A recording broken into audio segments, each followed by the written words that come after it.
యేసు రాజు లేచినాడు, ఓ మరణం గెలిచి లేచినాడు, ఓ మృత్యుంజయుడు లేచినాడు, ఓ సమాధి గెలిచి లేచినాడు, మరణపు సాక్షిని మింగివేసి యేసు రాజు లేచినాడు, మనుషుల మనసులు ఉరకలు వేసి యేసు రాజు లేచినాడు, తనకని యేసు రాజు లేచినాడు, యేసు రాజు లేచినాడు, ఓ యేసు రాజు లేచినాడు, ఓ మరణం గెలిచి లేచినాడు, ఓ మృత్యుంజయుడు లేచినాడు, ఓ సమాధి గెలిచి లేచినాడు. ముందే చెప్పాడు మన దేవుడు, మరణం గెలిచి లేస్తానని. మూడవ దినమే ఆయన లేచి చూపించాడు. పరలోకము దేవదూతలు వీర్చియుండు ఆ గడియ కొరకు, మానవ జీవన గమనమయ్యే గడియ కొరకు మనము కూడా ప్రభుని ఎదురు చూస్తూ ఉండాలి.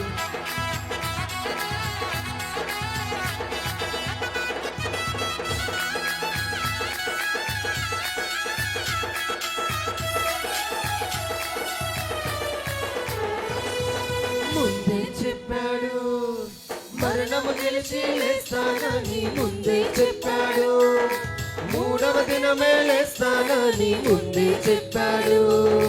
పరలోకము దేవదూతలు వెచ్చియుండిన గడియ కొరకు, మానవ జీవన గమనమాయే గడియ కొరకు, ఉదయాన్నే యేసు లేచినార, బట్టలు పారవేసి సమాధిరాయి తోలిపోగా విలుపని కూర్చుంటూ, సంబరాలే హద్దు దాటి పరలోకమందరి కేకలు వేసిరి దూతలు యేసుకు జయమని. ఓ యేసు రాజు లేచినాడు, ఓ మరణం గెలిచి లేచినాడు, ఓ మృత్యుంజయుడు లేచినాడు, ఓ సమాధి గెలిచి లేచినాడు.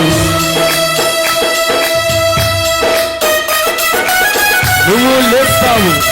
యేసుని ఎరిగిన వాడు అయితే నువ్వు లేస్తావు. ఆయన పోలి నడిచేవారు అందరూ లేస్తారు.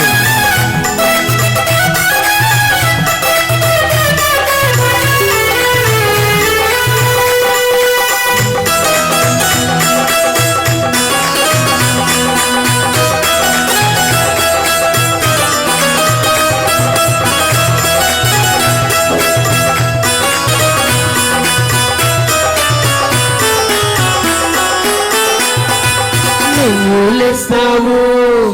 యేసుని ఎరిగిన వాడివైతే నువ్వు లేస్తావు. ఆయన పోలి నడిచేవారు అంతా లేస్తారు.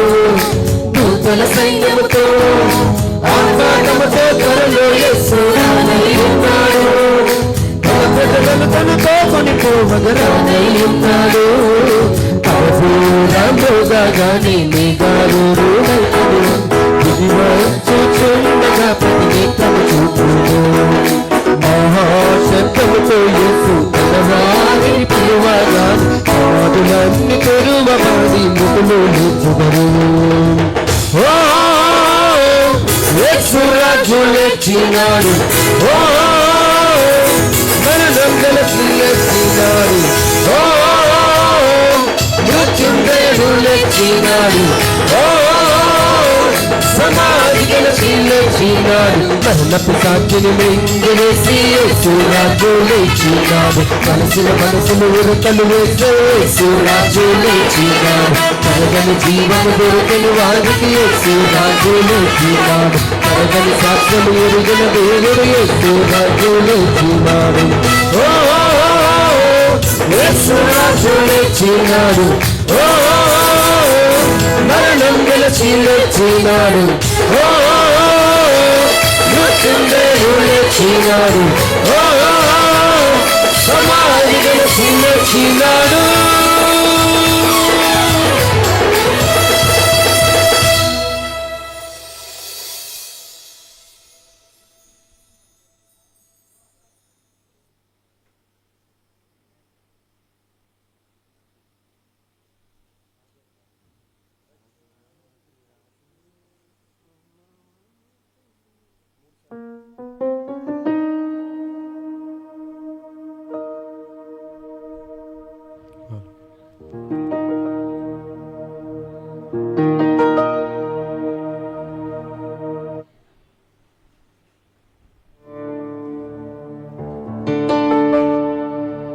రాజాదిరాజు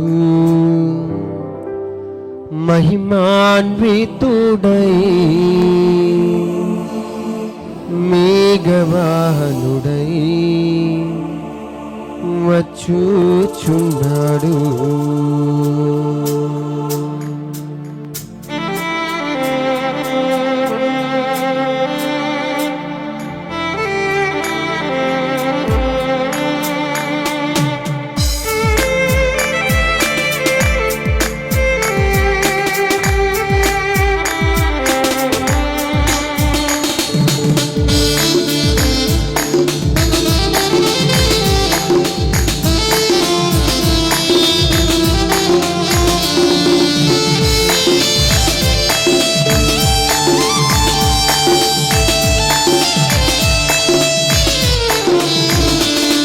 రాజాదిరాజు మహిమాన్వితుడై మేఘవాహనుడై వచ్చుచున్నాడు. రాజాదిరాజు మహిమాన్వితుడై మేఘవాహనుడై వచ్చుచున్నాడు. రాజాదిరాజు మహిమాన్వితుడై మేఘవాహనుడై వచ్చుచున్నాడు.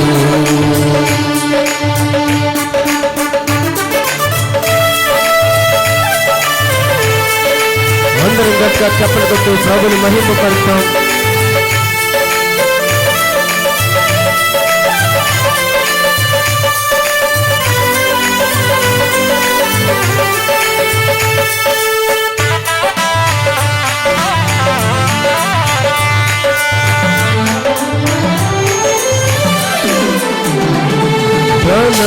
ప్రియుని స్వర్ణముఖము మయూని చూడగొడుము.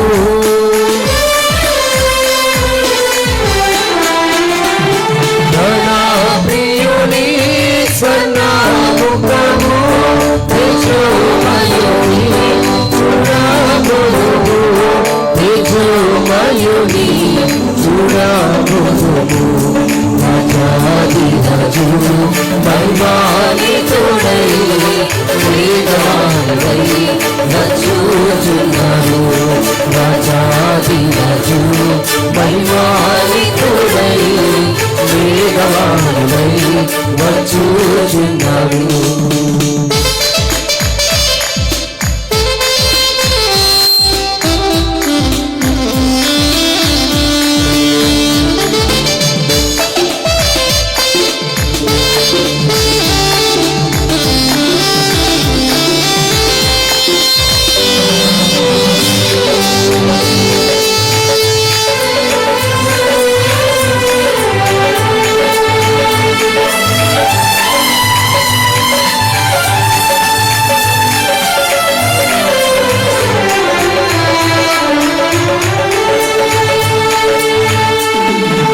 నిత్యానందము నిత్య జీవము ప్రభు సముఖములో అనుభవించుము.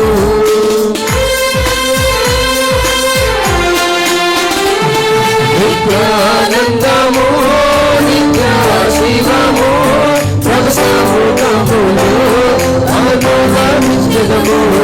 ప్రభు సముఖములో అనుభవించుము. రాజాదిరాజు మహిమాన్వితుడై మేఘవాహనుడై వచ్చుచున్నాడు. రాజాదిరాజు మహిమాన్వితుడై వచ్చుచున్నాడు.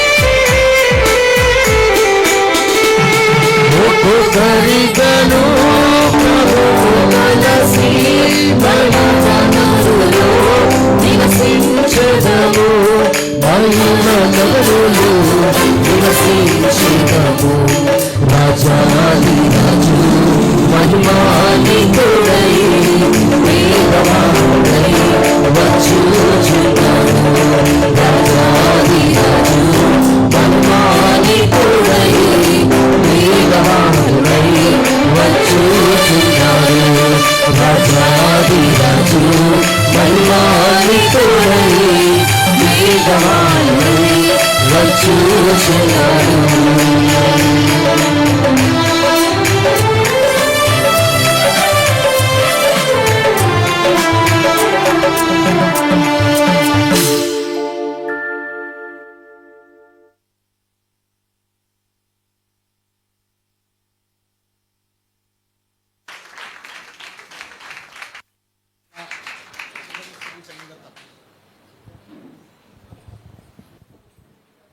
అలాగే నిలబడి ఉండగా ప్రార్థన చేసుకుందాం.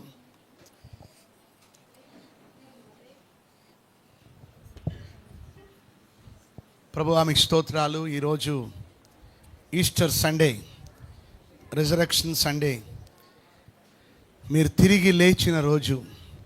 ఈ రీతిగా మిమ్మల్ని స్తుతించి ఘనపరిచి మిమ్మల్ని మహింపరిచే వారిగా మమ్మల్ని మీరు సిద్ధపరిచినందుకు మీకు వందనాలు చెల్లిస్తూ, ప్రభువా ఈరోజు మీ వాక్యం ద్వారా మాతో మాట్లాడి మీరే మహిమ పొందమని యేసు నామములో వేడుకుంటున్నాం తండ్రి. అందరూ దయచేసి కూర్చోండి. చాలా సంతోషం. మీ అందరికీ మరొకసారి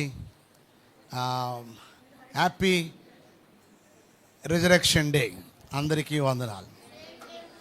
thank you. God bless you. పోయిన శుక్రవారం అనగా గుడ్ ఫ్రైడే రోజు సిలువకు ముందు యేసు ప్రభు వారు ఏ రీతిగా వారు శ్రమపడ్డారో,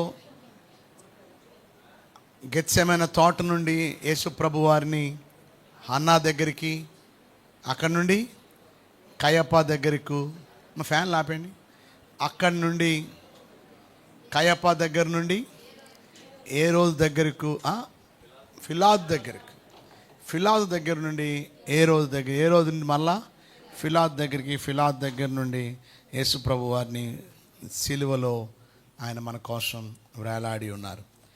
సిలువ మీద ఆయన వేలాడుతూ 7 మాటలు ఆయన మాట్లాడి, అవి మనం ఎప్పుడూ మర్చిపోకూడదు.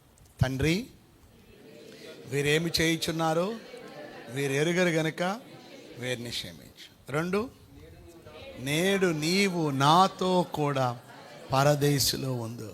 3, అమ్మా ఇదిగో నీ కుమారుడు. యోహాను, ఇదిగో నీ. 4, నా దేవా నా దేవా నా చెయ్యి ఎందుకు విడిచితివి. 5, నేను దప్పికొనుచున్నాను. 6, సమాప్తమైనదని చెప్పాను. 7, తండ్రి నీ చేతికి నా ఆత్మను. రిసెప్షన్ కూడా వచ్చి మనండి పైకి ఎవరో ఒకరు చెప్పండి, రిసెప్షన్ వచ్చి. సో చాలా సంతోషం. మీరందరూ కూడా వాక్యాన్ని ప్రేమిస్తున్నారు. అయిన తర్వాత మళ్ళా బాప్తీసాలు ఇవ్వడం జరిగింది. బాప్తీస కార్యక్రమాలు కూడా ఘనంగా దేవుడు జరిగించారు. అయితే మధ్యాహ్నం 3 గంటలకు యేసుప్రభు వారు చనిపోయారు. శరీరధారిగా ఈ లోకంలో ఉన్నప్పుడు ఆయన మధ్యాహ్నం 3 గంటలు చనిపోయిన తర్వాత ఏం జరిగింది, ఫ్రైడే నైట్ ఏం జరిగింది, ఇది మనం తెలుసుకోవాలి. ఫ్రైడే నైట్ ఏం జరిగిందో చూద్దాం ఒకసారి. మత్తయి సువార్త 27. నా ల్యాప్టాప్ ఇది ఆ తర్వాత ముందు ఇచ్చేయండి. సండే స్కూల్ పిల్లలు కొంచెం లేట్ అన్నారు, కొంచెం వాళ్ళు ఎక్స్క్యూజ్ ఇచ్చాను. సో స్క్రీన్ మీద కూడా వేస్తారా? Okay, thank you.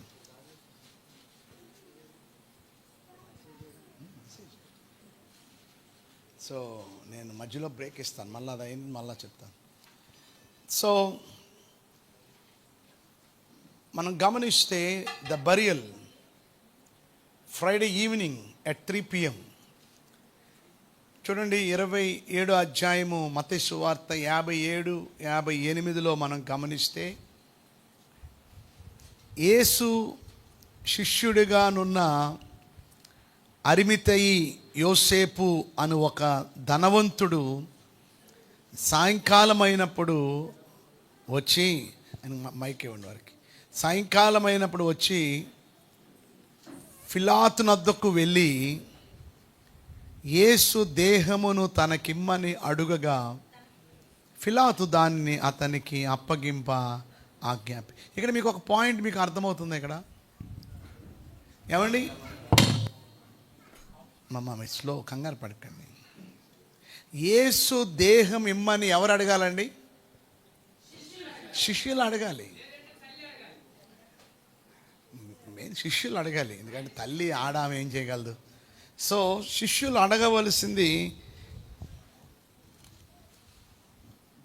కింద చూడండి పేపర్ రద్దు ఉంచండి. సో మరి శిష్యులు ఏమైపోయారు? చాలా చెదిరైపోయారు. 3.5 సంవత్సరాలు యేసయ్యతో ఉండి చివరి సమయంలో యేసుప్రభుని విడిచిపెట్టేశారు. ఒకసారి ఊహించండి, ఒకసారి ఆలోచించండి. ఒకవేళ కానీ యేసుప్రభు వారి యొక్క శరీరం ఆ శిలువ మీద అలాగా వేలాడుతూ శిష్యులు పట్టించుకోలేదు, ఎవరు పట్టించుకోకపోతే ఏమయ్యేది చెప్పండి? ఆ శిలువ మీద అలా వేలాడుతూ ఉంటే కాకులు, గ్రద్దలు, రాబందులు ఆ మాంసాన్ని పిక్కుని తినేసాయి. కానీ అరిమతయి యోసేపు ఆ బాధ్యతను తీసుకున్నాడు. బాధ్యత అని చెప్పండి అందరూ, చెప్పండి అందరూ, బాధ్యత, రెస్పాన్సిబిలిటీ. ఎంతమంది అరిమతయి యోసేపులు ఇక్కడ ఉన్నారు? ఈరోజు ఒకటే మీకు గుర్తు చేస్తున్నాను, మళ్ళీ చెప్తున్నాను జాగ్రత్తగా. మీరు మంచి వర్తమానాలు వింటున్నారు, కానీ ఈ చెవితో విని ఈ చెవితో వరకు వెళ్ళట్లేదు, ఈ చెవి వరకు వెళ్ళట్లేదు, ఎక్కడి నుంచి ఎక్కడే వదిలేస్తున్నారు. చాలా జాగ్రత్తగా వినండి. ఎంతమందికి సంఘములో రెస్పాన్సిబిలిటీస్ ఉన్నాయి, సంఘములో బాధ్యతలు ఉన్నాయి.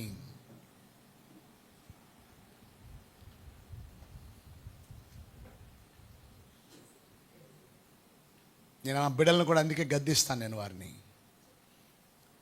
నిన్న మధ్యాహ్నం కూడా గద్దించాను. వాళ్ళు నొచ్చుకున్నారు. కానీ సాయంత్రం ఇంకొక పాస్టర్ గారు, ఆయన రాజ్ ప్రకాష్ పాల్ అని ఆయన చెప్తున్నాడు, మా నాన్నగారు అందరు ఎదురుగుండా, కొన్ని 100,000 మంది ఎదురుగుండా మమ్మల్ని పేరు పెట్టి గద్దించేవాడు. నేను చాలాసార్లు ఏడ్చాను, చాలాసార్లు దుఃఖపడ్డాను, నన్ను ఓదార్చారు చాలామంది. కానీ నాకు తర్వాత అర్థమైంది మా నాన్నగారు ఎందుకు గద్దించారంటే, మా నాన్నగారు ఒక సూపర్వైజర్కి ఒక మేనేజర్ ఉంటాడు. ఆ మేనేజర్కి ఆ సూపర్వైజర్ ఏం చేయాలి? లెక్క చెప్పాలి. అందుకే మా నాన్న నన్ను నా బ్రదర్ మైకేల్ని గద్దించేవాడు. ఆ వీడియోని మా బిడ్డలకు కూడా షేర్ చేశాను. కొంతమంది గద్దిస్తే నొచ్చుకుంటారు. కానీ ఈరోజు ఎంతమందిలో రెస్పాన్సిబిలిటీస్, బాధ్యతలు కలిగి బ్రతుకుతున్నారు చెప్పండి? ఓ మాట మీద చెప్తాను, జాగ్రత్తగా వినండి. యేసు ప్రభు వారు అరిమతయి యోసేపుకి ఏమైనా చెప్పాడా? బాబు, నేను చనిపోయేటప్పుడు నా సమాధిని నువ్వే చెయ్యాలి, నువ్వు సిద్ధపరచుకున్న నీ సమాధిని నాకు నువ్వు ఇవ్వాలి, నువ్వే ఆ సిలువ మీద నుంచి నన్ను కిందకి దింపాలి ఏమైనా చెప్పాడా? కొంతమంది ఏమంటారు చెప్పండి, నాకేం చెప్పలేదు కదా అయ్యగారు, మీరు నాకు చెప్తే చేసేవాడిని అయ్యగారు, నాకు చెప్పలేదు కదా, వాళ్ళు చేస్తున్నారు కదా, వాళ్ళు చేయనివ్వండి. No, you have to know what is your responsibility. నీ పని ఏంటో, నీ బాధ్యత ఏంటో, నీ రెస్పాన్సిబిలిటీ ఏంటో నువ్వు తెలుసుకోవాలి. అప్పుడే సంఘము క్షేమాభివృద్ధిలోకి వెళ్తుంది. ఇక్కడ నుండైనా, ఇక్కడ ఉన్న యవనస్తులే కావచ్చు, స్త్రీలు పురుషులే కావచ్చు, జస్ట్ నామినల్ క్రిస్టియన్స్గా ఆదివారం వచ్చి వెళ్ళిపోయేవారిగా ఉండొద్దు. రెస్పాన్సిబిలిటీ. నిన్న నాకు ఒక అపార్ట్మెంట్ దగ్గర ఒక వ్యక్తి కనపడాడు, ఒక యవనస్తుడు బండి వేసుకుని వచ్చాడు, దద్దని వచ్చాడు. నేను ఆయన గద్దించాను, నువ్వు శుక్రవారం ఎందుకు రాలేదని అడిగాను. అయ్యగారు కొన్ని కారణాల వల్ల రాలేకపోయాను. నేను అడిగాను ఆ బాబుతో, బాబు నీకు ఒక రెస్పాన్సిబిలిటీ ఉందా, నీకు ఒక బాధ్యత ఉందా అని నీకు తెలుసా అని అడిగాను. సారీ అయ్యగారు, ఇక్కడి నుంచి అలా చేయను అయ్యగారు అని చెప్పాడు. సో ఈరోజు ఒకటి మనం గమనించవలసింది ఏంటంటే, we have to know our responsibilities, we have to know మన బాధ్యతలు ఏమిటో అనేది మనకు తెలియాలి. ఆమేన్. మా ఫ్రెండ్కి వచ్చాను, ఇక్కడికి ఫ్రెండ్కి వచ్చాను. సో మన బాధ్యతలు మనకు తెలియాలి. ఇక్కడికి వచ్చాను.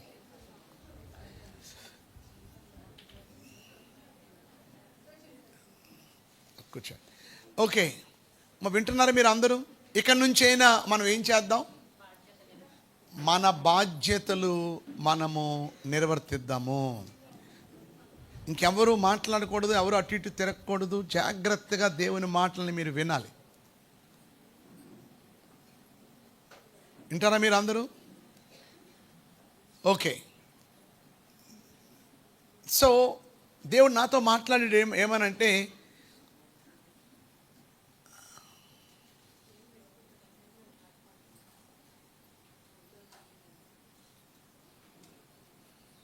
కుదరదు.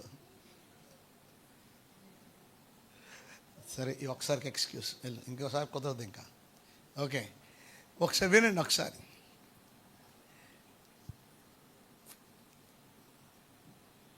ఏం చెప్తున్నానండి నేను మీకు? బాధ్యత. చెప్పండి, ఏం చెప్పండి? మనకు ఒక బాధ్యత ఉంది. సో ఈరోజు ఎవరు కూడా అరిమితే యోసేపుకి ఆ పని చెప్పలా, కానీ అరిమితే యోసేపు ఇష్టపూర్వకంగా చేశాడు. ఇంకో మాట చెప్పమంటారా? ఆయన తన కొరకు తొలుచుకున్న ఆ క్రొత్త సమాధిని మరి ఎంత ఖరీదు పెట్టి, ఎన్ని డబ్బులు పెట్టి సిద్ధపరచుకున్నాడు. తన కోసం సిద్ధపరుచుకున్నది ఎవరికి ఇచ్చేశాడు? ప్రభుకి ఇచ్చేశాడు. తన కొరకు దాచుకుంది, తన కొరకు ఏర్పాటు చేసుకుంది, తన కొరకు సిద్ధపరచుకుంది. What a dedication, what a passion. గట్టిగా చప్పట్లు కొడదాం అరిమితే యోసేపుకి. ఇంకోటి నాకు అర్థమైంది ఏంటంటే, శిష్యులు చేయాలి ఆ పనిని, కానీ ఎవరు చేశారు అంటే దాని అర్థం ఏంటి అంటే, దేవుడు తన పనిని ఏదో రీతిగా ఏదో విధంగా దేవుడు జరిగిస్తాడు, కానీ పని మాత్రం ఆగదు. అది శిష్యులకు చేయవలసిన పని, కానీ శిష్యులు చేయకుండా మరి వారు చేయడం ఎంత గొప్ప విషయం. అయితే అరిమితే యోసేపుకి ఇంకొక సపోర్ట్ వచ్చింది. ఎవరో సపోర్టు? నెక్స్ట్ వచ్చిన చదువుదాం. చూడండి 15:43 కూడా మనం గమనిస్తే, మార్కు సువార్త 15:43 మీ స్క్రీన్ మీద చూడొచ్చు, బైబిల్లో చూడొచ్చు. సాయంకాలం అయినప్పుడు అరిమితే యోసేపు తెగించి పిలాతునొద్దకు వెళ్ళి యేసు దేహము తనకిమ్మని అడిగాను. అతడు ఘనత వహించిన ఒక సభ్యుడై దేవుని రాజ్యము కొరకు ఎదురు చూచువాడు. సో మీరు గమనిస్తే అరిమితే యోసేపు ఇస్ నాట్ ఆర్డినరీ మ్యాన్, చాలా గొప్ప వ్యక్తి. ఆయన గురించి రాయబడి ఉంది, ఆయన ధనవంతుడు, రిచ్ మ్యాన్. అంతేకాదు ఆయన ఘనత వహించిన ఒక సభ్యుడే దేవుని రాజ్యము కొరకు ఎదురు చూచేవాడు. సో ఇక్కడ మనం గమనిస్తే అక్కడ ఒక మాట అండర్లైన్ చేసుకోండి. అరిమితే యోసేపు తెగించి. చెప్పండి, ఏం చేయాలి చెప్పండి? తెగించి. ఈరోజు మనము తెగించే క్రైస్తవులుగా ఉండాలి. నేను తెగించే క్రైస్తవుడిగా ఉంటానన్న గట్టిగా చప్పట్లు కొట్టండి. మీ చప్పట్లు దేవుడు వింటున్నాడు. ఈరోజు దేవుని కొరకు తెగించేవారిగా, దేవుని కొరకు త్యాగం చేసేవారిగా, దేవుని కొరకు డెడికేటెడ్గా వింటున్నారా మీరు అందరూ? తెగించే వాళ్ళుగా మనం ఉండాలి. ఇంకో మాటలో చెప్పాలంటే, ఎక్కడ కూడా రాజీ పడే భక్తి మనం ఎన్నడూ చేయకూడదు. చెప్పండి, ఏం చేయకూడదు? రాజీ పడే భక్తి, కాంప్రమైజ్ అయ్యే భక్తి. మనుషులు ఏదో అనుకుంటారేమో అనుకుని ప్రజల్ని ఏదో కొంచెం మనం సాటిస్ఫై చేసే భక్తి మనం ఎన్నడూ చేయకూడదు. తెగ్గించాలి. చెప్పండి, ఏం చేయాలి చెప్పండి? తెగ్గించాలి. తెగ్గించేవారిగా ఉండాలి. ఓకే, త్వరగా మీరు సర్దుపరచుకోండి. నెక్స్ట్ ఫుల్ ఉండాలి, 11 వరకు ఉండాలి. ఓకే, చాలా సంతోషం. ఉదయం 6కే వచ్చాడు, అక్కడ రాజనగర్లో చేశాడు. కొంచెం వేరే పని మీద వెళ్తున్నాడు, బట్ ఒక్కసారికి ఎక్స్క్యూజ్ ఇచ్చాం. ఓకే, మీరు వింటున్నారు మీరు అందరూ. మొదటిది ఏమి విన్నాం మనం అరిమతీ యోసేపుల నుండి? రెస్పాన్సిబిలిటీ. గుడ్, బాగా వింటున్నారు మీరు. మనం కూడా రెస్పాన్సిబిలిటీ. మీరు కొత్తవారైనా పాతవారైనా సీనియర్లైనా ఇప్పుడు వచ్చిన వాళ్ళైనా, అయ్యగారు నా పని ఏంటి, నా బాధ్యత ఏంటి? ప్రతి ఒక్కరూ కూడా ఏదో ఒక బాధ్యత, ఏదో ఒక రెస్పాన్సిబిలిటీ మనం తీసుకోవాలి. రెండవది, ప్రభు కోసం మనము తెగించాలి, త్యాగం చేయాలి. ఆమేన్. మన సమయాన్ని తెగించాలి, మన యొక్క వనరులు తెగించాలి, మనకున్న టాలెంట్స్ని తెగించాలి. ప్రభు కోసం మన బలాన్ని ఇవ్వడానికి వెనుకాడకూడదు. ప్రభు కోసం పనిచేసేవారిగా మనం ఉండాలి. రెస్ట్ తీసుకోవాల్సిన పరలోకానికి వెళ్ళిన తర్వాత అప్పటి వరకు పని చేయాలి. అందుకే ఒక సేవకుడు ఈరోజు ఒక మెసేజ్ పెట్టాడు. ఆయన ఫ్రెండ్ ఫ్లోరిడాలో ఉంటాడు. ఆయన ఏమని పెట్టాడంటే, దేవుని సేవకుల కోసం మీరు ప్రార్థన చేయాలి. వారు సర్వీస్ అన్నిటిలో కూడా దేవుడు వారిని బలంగా వాడుకోవాలని ప్రార్థన చేయాలి. ఎంతమంది సర్వీస్ అన్నిటిలో దేవుడు బలంగా వాడుకోవాలని నేను ఉదయాన్నే ప్రార్థన చేశాను అన్న వాళ్ళు చేయొద్దండి అయ్యగారి కోసం? చూసాక మంది చేయలే. రెండోది, వాయిస్ కోసం ప్రార్థన చేయాలంట. ఏం చేయాలంట? వాయిస్ కోసం ప్రార్థన చేయాలి. మళ్ళీ నేను ఇప్పుడు కొత్తూరులో వాక్యం చెప్పాలి. మళ్ళీ నేను రాత్రికి నేను బయలుదేరి ప్రశాంతికి నేను అన్నవరం వెళ్ళాలి. అన్నవరంలో ఉదయం మీటింగు, సాయంత్రం మీటింగ్. మళ్ళీ సాయంత్రం మీటింగ్ 11 గంటలకు అయిపోద్ది. మళ్ళీ 12 గంటలకు కోనార్క్. నాకు మళ్ళీ అన్నవరం నుంచి తుని వెళ్ళి, తుని నుంచి కోనార్క్ తీసుకొని మళ్ళీ విజయవాడ రావాలి. నేను యాక్చువల్లీ 7వ తారీఖు మార్నింగ్ వచ్చిన తర్వాత ఈవినింగ్ మళ్ళీ హైదరాబాద్ వెళ్ళి, హైదరాబాద్ నుంచి నేను దోహా వెళ్ళాలి. Doha to New York, New York to Canada. But ఆ ఫ్లైట్ క్యాన్సిల్ అయింది. అందుకే ఇలా ఫ్రీగా ఉన్నాను నేను. బట్ 16వ తారీఖు అన్నారు, అంటే 17వ తారీఖు అని 16 నైట్ బయలుదేరాలి. మీరందరూ ఈరోజు, రేపు, ఎల్లుండు మీరు ప్రార్థన చేయండి. దేవుడి చిత్తం కోసం ప్రార్థన చేయండి. మరి వీలైతే రేపు నేను రిఫండ్ అడగాలనుకుంటున్నాను, రిటర్న్ డబ్బులు. ఒకవేళ దేవుడి చిత్తం అయితే రిఫండ్ వచ్చేలాగా ప్రార్థన చేయండి. అది రిఫండ్ ఇవ్వకపోతే మళ్ళీ వెళ్ళవలసి వస్తుంది. సో దానికోసం కూడా మీరు అందరూ ప్రార్థన చేయండి. బట్ జర్నీ అయితే హై రిస్క్ జర్నీ అంటున్నారు. సో దానికోసం ప్రార్థించండి. కొంతమంది ఫ్లైట్ దోహా కాకుండా మీరు బెంగళూరు నుంచి ఇటు జర్మనీ వైపు వెళ్ళండి అంటున్నారు. సో ఏదైనప్పటికీ దేవుడి చిత్తం కోసం ప్రార్థించండి. ఒకవేళ ఇన్ కేస్ నేను వెళ్ళకపోతే మేబీ ఆగస్ట్లో వెళ్ళడానికి ప్రయత్నం చేస్తాను. August, September, October. సో ఉండిపోతే మనం అందరము కూడా ఇంకా బహుబలంగా ఈ 4-5 నెలలు ఎండాకాలం దేవుడి పనిలో మనం ముందుకి సాగాలి. ఆమేన్. మనం తెగించాలి. ఓకే, కొంతమంది అంటారు, అమ్మగారు ముఖ్యంగా, మీరు ఆరోగ్యాన్ని చూసుకోవట్లేదు, మీరు ఆరోగ్యాన్ని పట్టించుకోవట్లేదు, మీరు మరీ అంత అలసిపోకూడదు అంటే. బట్ దేవుని బిడలుగా మన తుది శ్వాస విడిచే వరకు ప్రభు కోసం శ్రమ పడే వారిగా మనము ఉండాలి. సో నేనైతే అరిమితే యోసేపులాగా ఉండాలనుకుంటున్నాను. మరి మీరు ఎలాగ ఉండాలనుకుంటున్నారో అనేది మీరు నిర్ణయించుకోవాలి. సో యేసు ప్రభు వారు సిలువలో మరణించిన తర్వాత, అరే ఎవరు చూస్తారు, ఈ సిలువ నుంచి ఎవరు దింపుతారు అనే ఆలోచన కూడా లేకుండా శిష్యులు అందరూ ఏమయ్యారు చెప్పండి? పారిపోయారు. ఈరోజు మనం కూడా అలా ఉంటున్నామేమో, అలా ఉండొద్దు దయచేసి. కానీ ఎక్కడి నుంచి వచ్చాడో మనకు తెలియదు. అరిమితే యేసుప్రభు శిష్యుల్లో ఒకడైన రహస్యమైన శిష్యుడు. ఆయన వెళ్ళి ఫిలాత్ దగ్గరికి, ఫిలాత్తో మాట్లాడండి, తెగించాడు. ఏమైనా పర్వాలేదు, నా ఉద్యోగం పోయినా పర్లేదు, నన్ను చంపినా పర్లేదు, నేను మాత్రం వెళ్ళి అడుగుతానని వెళ్ళి అడిగాడు. ఫిలాత్ గారు దానికి ఎస్ అన్నాడు, ఇచ్చాడు. ఇది జరిగింది. సో నెక్స్ట్ ఏం జరిగిందో చూద్దాం. ఆ తర్వాత ఏమైందంటే ఆయనకి సపోర్ట్గా ఇంకొక ఆయన వచ్చారు. యోహాను సువార్త 19వ అధ్యాయం 39 నుండి 40. మొదట రాత్రి వేళ ఆయన యొద్దకు వచ్చిన నికోదేము కూడా బోలముతో కలిపిన అగరు రమారమి 150 సేర్లు ఎత్తు తెచ్చాను. చూడండి, ఖర్చు పెడుతున్నారు దేవుడి కోసం. ఎవరు తీసుకురమ్మని అనలేదు, కానీ ఆ బోలముతో కలిపిన అగరు రమారమి 150 సేర్లు ఎత్తు, చాలా ఖరీదైంది. అది తీసుకుని వచ్చాడు ఆయన. అంతటా వారు యేసు దేహమును ఎత్తుకొని వచ్చి యూదులు పాతిపెట్టు మర్యాద చొప్పున ఆ సుగంధ ద్రవ్యములు దానికి పూసి నారబట్టలు చుట్టి, అంటే నారబట్టలు కూడా తీసుకొచ్చారు. చూడండి ఎంతగా ఏర్పాటు చేస్తున్నారో చూడండి. ఇవన్నీ ఎవరు చెప్పలేదు, ఇవన్నీ చేయమని ఎవరు చెప్పలేదు. ఇది వారికి వారు స్వతహాగా సొంతంగా వారు చేశారు. సో నికోదేము కూడా అరిమతె యోసేపుతో సహకరించారు. సో ఆ రీతిగా వారు యేసు ప్రభు వారి యొక్క ఆ దేహాన్ని సమాధిలో ఉంచడానికి వారు ముందుకు రావడము జరిగింది.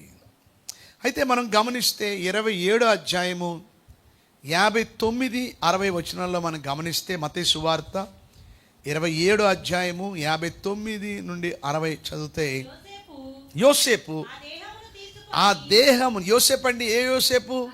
అరిమతె యోసేపు. అరిమతె యోసేపు ఆ దేహమును తీసుకుని శుభ్రమైన నారబట్టతో చుట్టి తాను రాతిలో తొలిపుంచి కొనిన క్రొత్త సమాధిలో దానిని ఉంచి సమాధి ద్వారమునకు పెద్ద రాయి పొర్లించి వెళ్ళిపోయాను.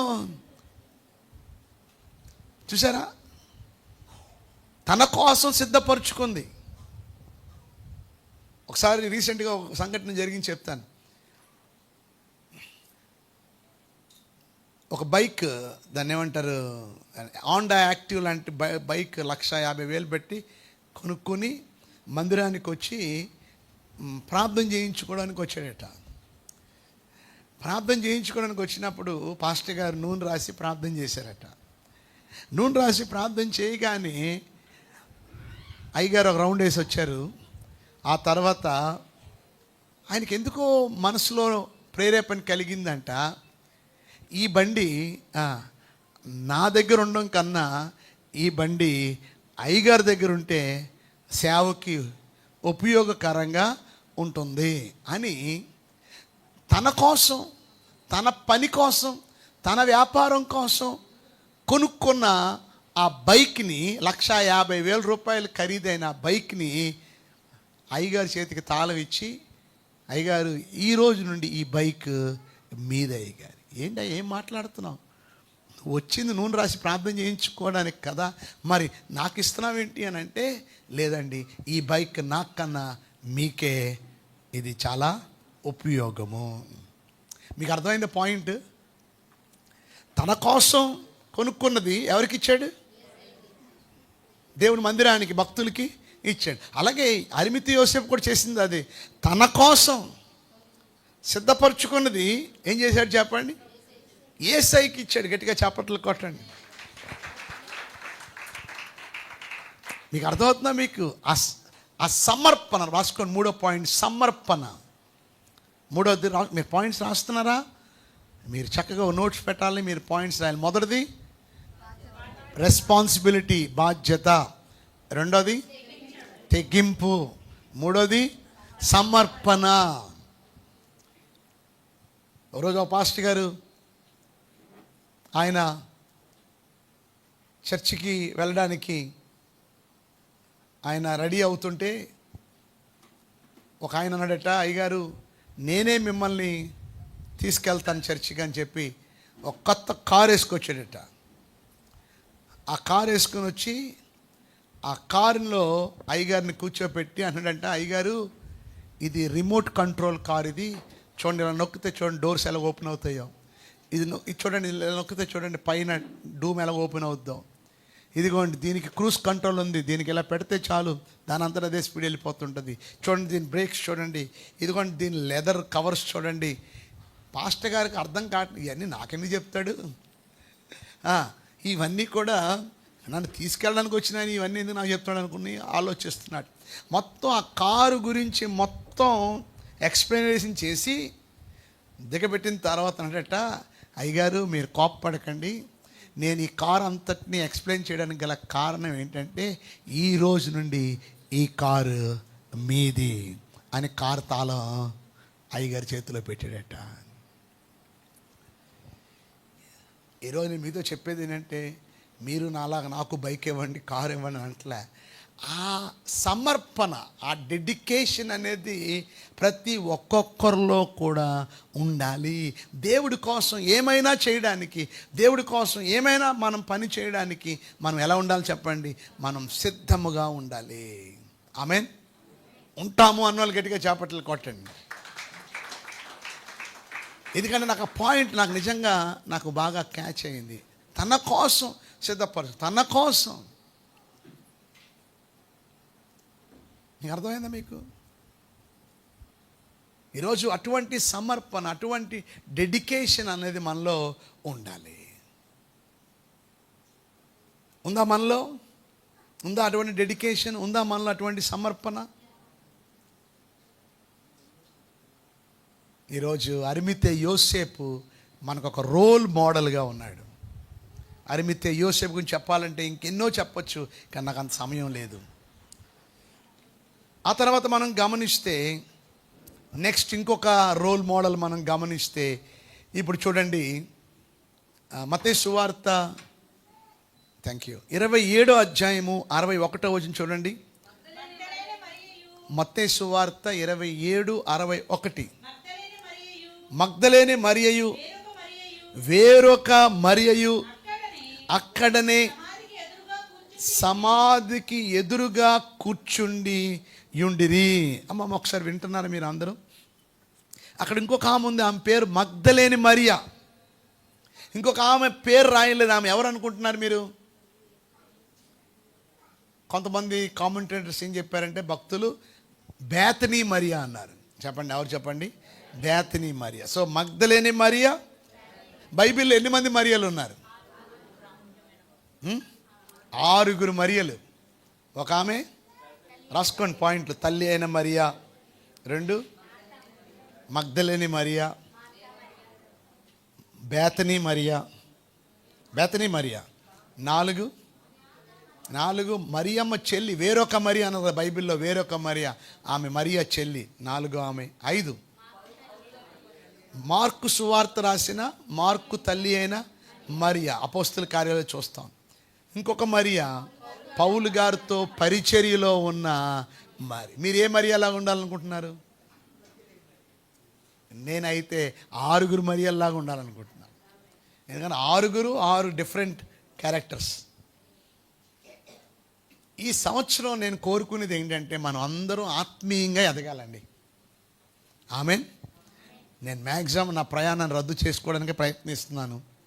మీ ప్రతి ఇంటింటికి వస్తాను, ప్రతి గుమ్మానికి వస్తాను, ప్రత్యేకంగా మీ దగ్గర కూర్చుంటాను, మీకు స్పెషల్గా మీతో నేను మాట్లాడతాను. అమ్మగారికి అదే చెప్పాను నేను. ఇక మీరు ఖాళీగా ఉండడానికి వీలు లేదని అంటే అమ్మగారు ఒకటే అన్నారు, మీ ఇష్టమే నా ఇష్టం అన్నారు. సో కలిసి పని చేద్దాం. ఆమెన్. ఉదయం నుండి సాయంత్రం వరకు. అమ్మగారు డిగ్రీ చదివారు సిఆర్ రెడ్డి కాలేజ్లో. అది ఉద్యోగం చేయడానికి కాదు, సేవ చేయడానికి ఆమె సమర్పించుకుంది. ఈరోజు దేవుని బిడలుగా మనం ఉద్యోగాలు అవి కాదు, దేవుడి పని, దేవుని కార్యాల్లో, దేవుని సేవలో, దేవుని పనిలో. ఆమెన్. నేను చెప్పాను, అవిలో ఒక పెద్ద డ్రమ్ ఒకటి ఇచ్చింది. ఆ డ్రమ్కు మూత ఒకటి పెట్టి, ఆ డ్రమ్ ఒకటి కారులో పెట్టి, కంజీర ఒకటి ఇచ్చారు, ఆ కంజీర ఒకటి పెట్టి, మన దగ్గర బ్యాటరీ మైక్ ఉంది, బ్యాటరీ మైక్ పెట్టి, మా వింటున్నారా, 4 లైట్లు పెట్టుకుని, నవా మనం చెప్పాం కదా మీకు, సాయంత్రాలు ఏం చేయాలి? బండి వేసుకుని ఏం చేయాలా? వెళ్ళిపోవడమే. రోజుకు ఒక ఊరు వెళ్ళిపోయి ఆ బాక్స్ పెట్టడం, లైట్లు పెట్టడం, డ్రమ్ పెట్టడం, పాట పాడడం, వాకింగ్ చెప్పడం, అంతే, సేవ చేయడం. అప్పుడు అక్కడ మినిస్ట్రీ అక్కడ జరుగుతున్న విధానం బట్టి అప్పుడు మన ఎక్విప్మెంట్తో తీసుకెళ్ళి అప్పుడు మనం పెద్ద సభ పెడతాం. చేద్దామంటారా? ఒక వ్యాన్ కోసం కూడా ప్రార్థన చేయండి. కనీసం సెకండ్ హ్యాండ్ వ్యాన్ అయినా దేవుణ్ణి అడుగుదాం. జార్జ్ వెరవర్ గారు షిప్ అడిగాడు దేవుడికి. ఒక షిప్ అడిగితే 4 షిప్పులు దేవుడు ఇచ్చాడు. మనం కనీసం ఒక వ్యాన్ అడుగుదాం, దేవుడు 4 వ్యాన్లు ఇస్తాడు. Amen amen. పని చేద్దామంటారా? చెప్పండి, చేద్దాం వద్దా? ఎస్, దేవుడు పని చేద్దాం. ఒకటే చెప్తున్నాను, మీరు ఆయన పని చేయండి, మీ పని ఆయన చేస్తాడు. నేను పిల్లవాడిని ఉన్నాను, ఇప్పుడు ముసలివాడిని ఉంటే నీ నీతిమంతులు విడవబడుట కానీ వారి సంతానం భిక్షమెత్తుటి కానీ నేను చూడలేదు. ఆమెన్. ఇక్కడ చూస్తున్నారు మీరు, అరిమితే యోసేపుని మరొక ఆయన ఎవరు వాళ్ళు సమాధిలో పెట్టేసి వెళ్ళిపోయారు.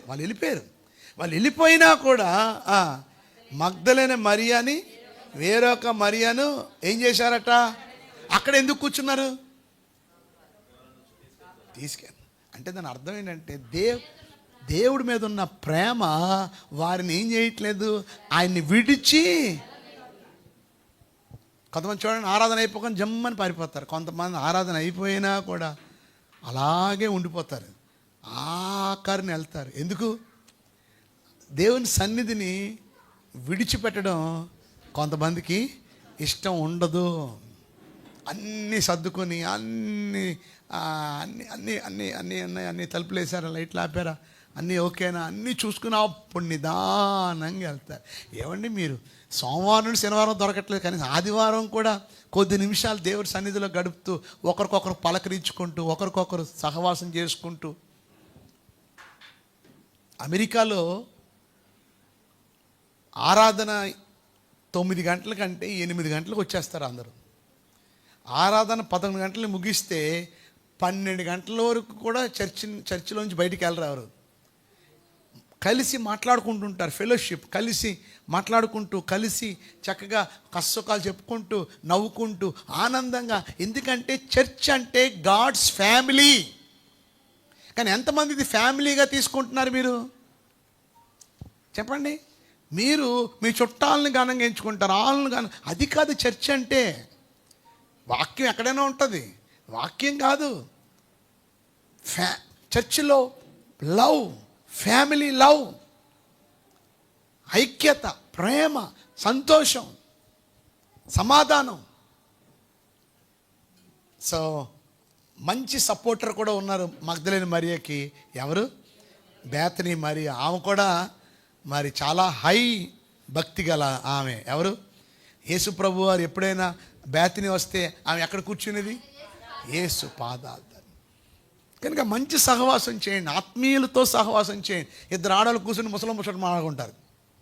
వాళ్ళకి ఏ ఊసులు దొరకకపోతే అయ్యగారి గురించి మాట్లాడుకుంటారు, అమ్మగారి గురించి మాట్లాడుకుంటారు, ఇంకేం దొరకకపోతే ఆ సంఘస్థుల గురించి, ఈ సంఘస్థుల గురించి. ఈ క్రైస్తవులకి ఇది ఒక జబ్బు, ఊసులు ఎక్కువ వీళ్ళకి.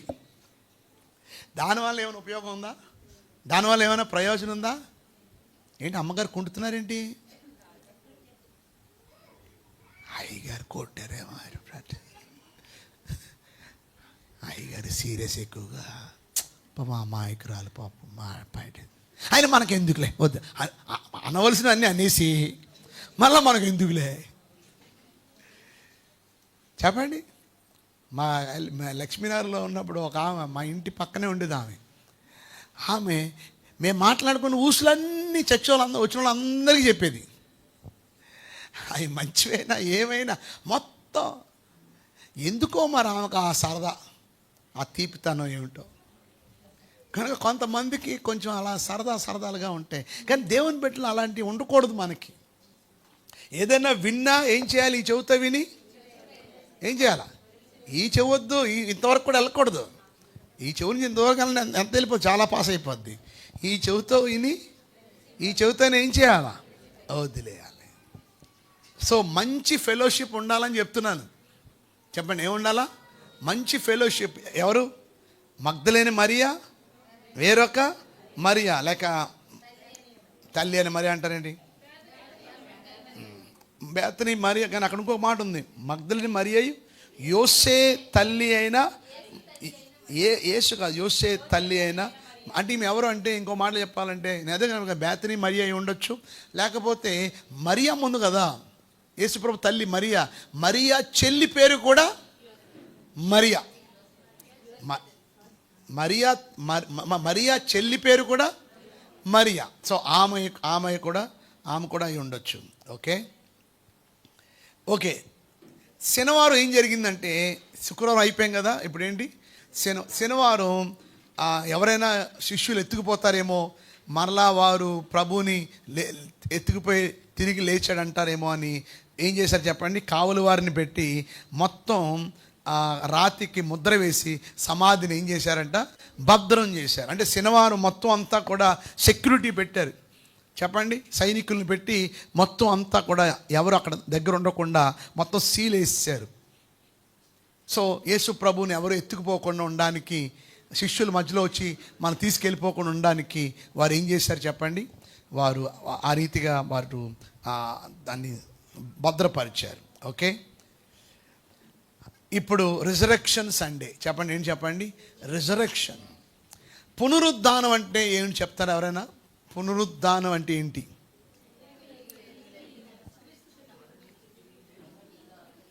పునరుద్ధానం అంటే అర్థం రాసుకోండి. ఇందాక మీరు క్వైర్లో వినుంటే ఆ పాట కూడా మీరు విని ఉండొచ్చు, 3వ చరణంలో మీరు పాడారు కానీ మీరు వినలేదు సరిగ్గా. ఓకే, సో మరలా పాడడానికి మ్యూజిషియన్స్ లేరు ఇక్కడ. అయితే ఇంకొక ఆయన రిథమ్ ప్లేయర్ కూడా వెళ్ళిపోయాడా ఏమండి? ఇదే ఫస్ట్ ఇదే లాస్ట్, ఇంకొకసారి లేదు, లేకపోతే ఇక పూర్తిగా ఆగిపోవడమే అంతే. ఓకే, సో ఫస్ట్ నుంచి లాస్ట్ వరకు ఉండాలి. మగ్దలేని మరియా చివరి వరకు ఉంది, మరలా ముందు వచ్చింది. ఓకే, సో వింటున్నారు మీరు అందరూ? ఎక్కడికి వచ్చాం మనం ఇప్పుడు? సండే, ఆదివారం. ఇక్కడ మనం గమనిస్తే ఏం జరిగింది ఆదివారం ఒకసారి చూద్దాం. 2వ వచనం 4వ వచనం చదవండి, 2 నుంచి 4 చదవండి. 28వ అధ్యాయం 2 నుంచి 4. ఇదిగో ప్రభు దూత పరలోకము నుండి దిగి వచ్చి రాయి పొర్లించి దాని మీద కూర్చుండెను. అప్పుడు మహాభూకంపము కలిగెను. ఆ దూత స్వరూపము మెరుపోలుండెను. అతని వస్త్రం హిమం వలె.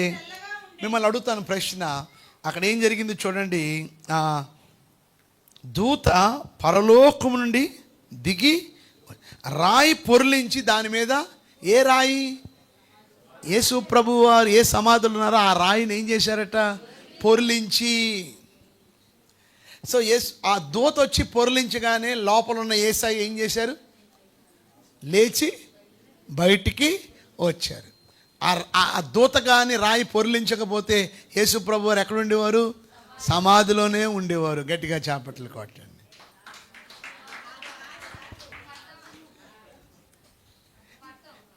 మీరు ఏది చెప్పినా మీరు ఎస్ అంటే ఎస్. మీకు నమ్మకం, అయ్యగారు అంతా కరెక్ట్గా చెప్తాడు, అబద్ధం చెప్పడు. ఏమండి, యేసు ప్రభు వారు బయటికి రావడానికి ఇంకొకరు అవసరమా? దేవుని దూత వచ్చి రాయిని పొర్లిస్తేనే కానీ, మనమే కానీ లోపల ఉంటే ఎవరో ఒకరు ఏం చేయాలి, రాయి పొర్లిస్తే కానీ మనం బయటికి రాము, అంతేనా? కానీ యేసయ్యకి ఎవరో ఒకరు సహాయం అవసరమా చెప్పండి? రాయి పొర్లించిన తర్వాత యేసు ప్రభు వారు అలా బయటకు వచ్చారా? ఇప్పుడు ప్రశ్న, రాయి పొర్లించక ముందే యేసు ప్రభు వారు బయటకు వచ్చారా, రాయి పొర్లించిన తర్వాత వచ్చారా?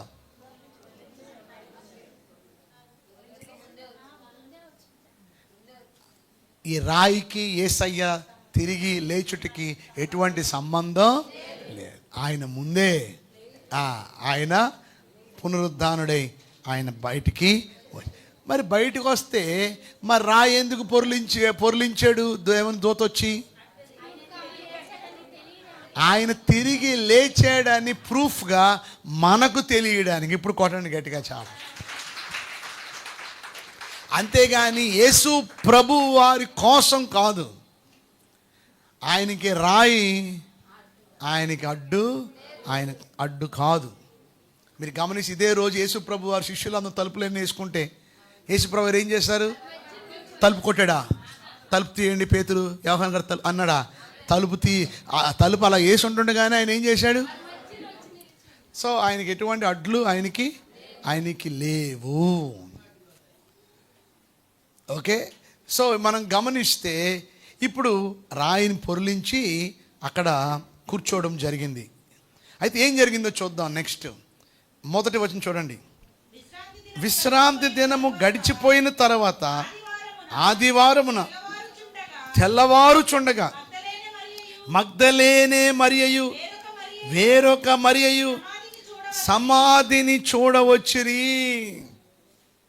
ఒక మాట చెప్తాను వినండి. అందరికన్నా లేటుగా వెళ్ళారు సమాధి నుండి, అందరికన్నా ముందు వచ్చారు. మనం అలా ఉంటే ఎంత బాగుంటుంది. సంఘంలో అందరికన్నా లేటుగా వెళ్ళేది నేనే, అందరికన్నా ముందు వచ్చేది నేనే అని చెప్పగలరా మీరు? మీకు అర్థమైందా? దేవుని బిడ్డలు ఎప్పుడు కూడా ఆదివారం అంట పెందల కాడనే అందరికన్నా ముందు రావాలి.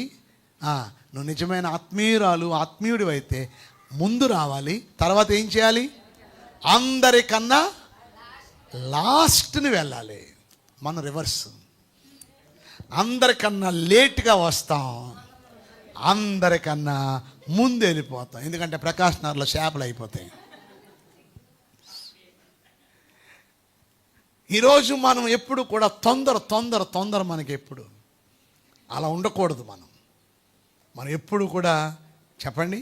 ఇప్పుడు ప్రోటోకాల్ ఉంటుంది. ప్రోటోకాల్లో మోడీ గారు వచ్చారనుకోండి, మోడీ గారు ఏం చేస్తారు చెప్పండి? వెళ్ళేటప్పుడు అందరూ ఉంటారు. ముందు ఎవరు వెళ్తారు? మోడీ గారు కారు వెళ్ళిన తర్వాత అప్పుడు సీఎం గారు, ఇంకా మీకు మిగతా వాళ్ళందరూ. అవునా కాదా? అంటే చర్చిలో నుంచి మొట్టమొదటిగా బయటికి వెళ్ళవలసింది ఎవరు? నేను వెళ్ళాలి. నేను వెళ్ళిన తర్వాత మీరేం చేయాలా? మరి మీరేమంటారు? అయ్యగారు మరి మీరు ప్రార్థనలు చేస్తారుగా, మరి మమ్మల్ని ఏం చేయమంటారు? మరి మీరేం చేయాలి? అప్పుడు ఏం చేయాలి? సిస్టర్ వందనాలండి, హ్యాపీ ఈస్టర్. అమ్మ సిస్టర్ వందనాలు, అమ్మ వందనాలు, హ్యాపీ ఈస్టర్. ఎలా ఉన్నారు? బాగున్నారా? ఎలా అని మీరు ఏం చేయాలి? మీరు మాట్లాడుకున్నప్పటికెల్లా నా ప్రార్థన ఏమైపోద్ది? అప్పుడు నేనేం చేయాలా? నేను అలా వెళ్ళి ఆ కారు ఎక్కి నేను కొత్తూరు వెళ్ళిపోయేలాగా మీరేం చేయాలా? నాకు టాటా చెప్పి అప్పుడు మీ బండ్లు మీ వాహనాలు తీసుకుని మీరు ఏం చేయాలా?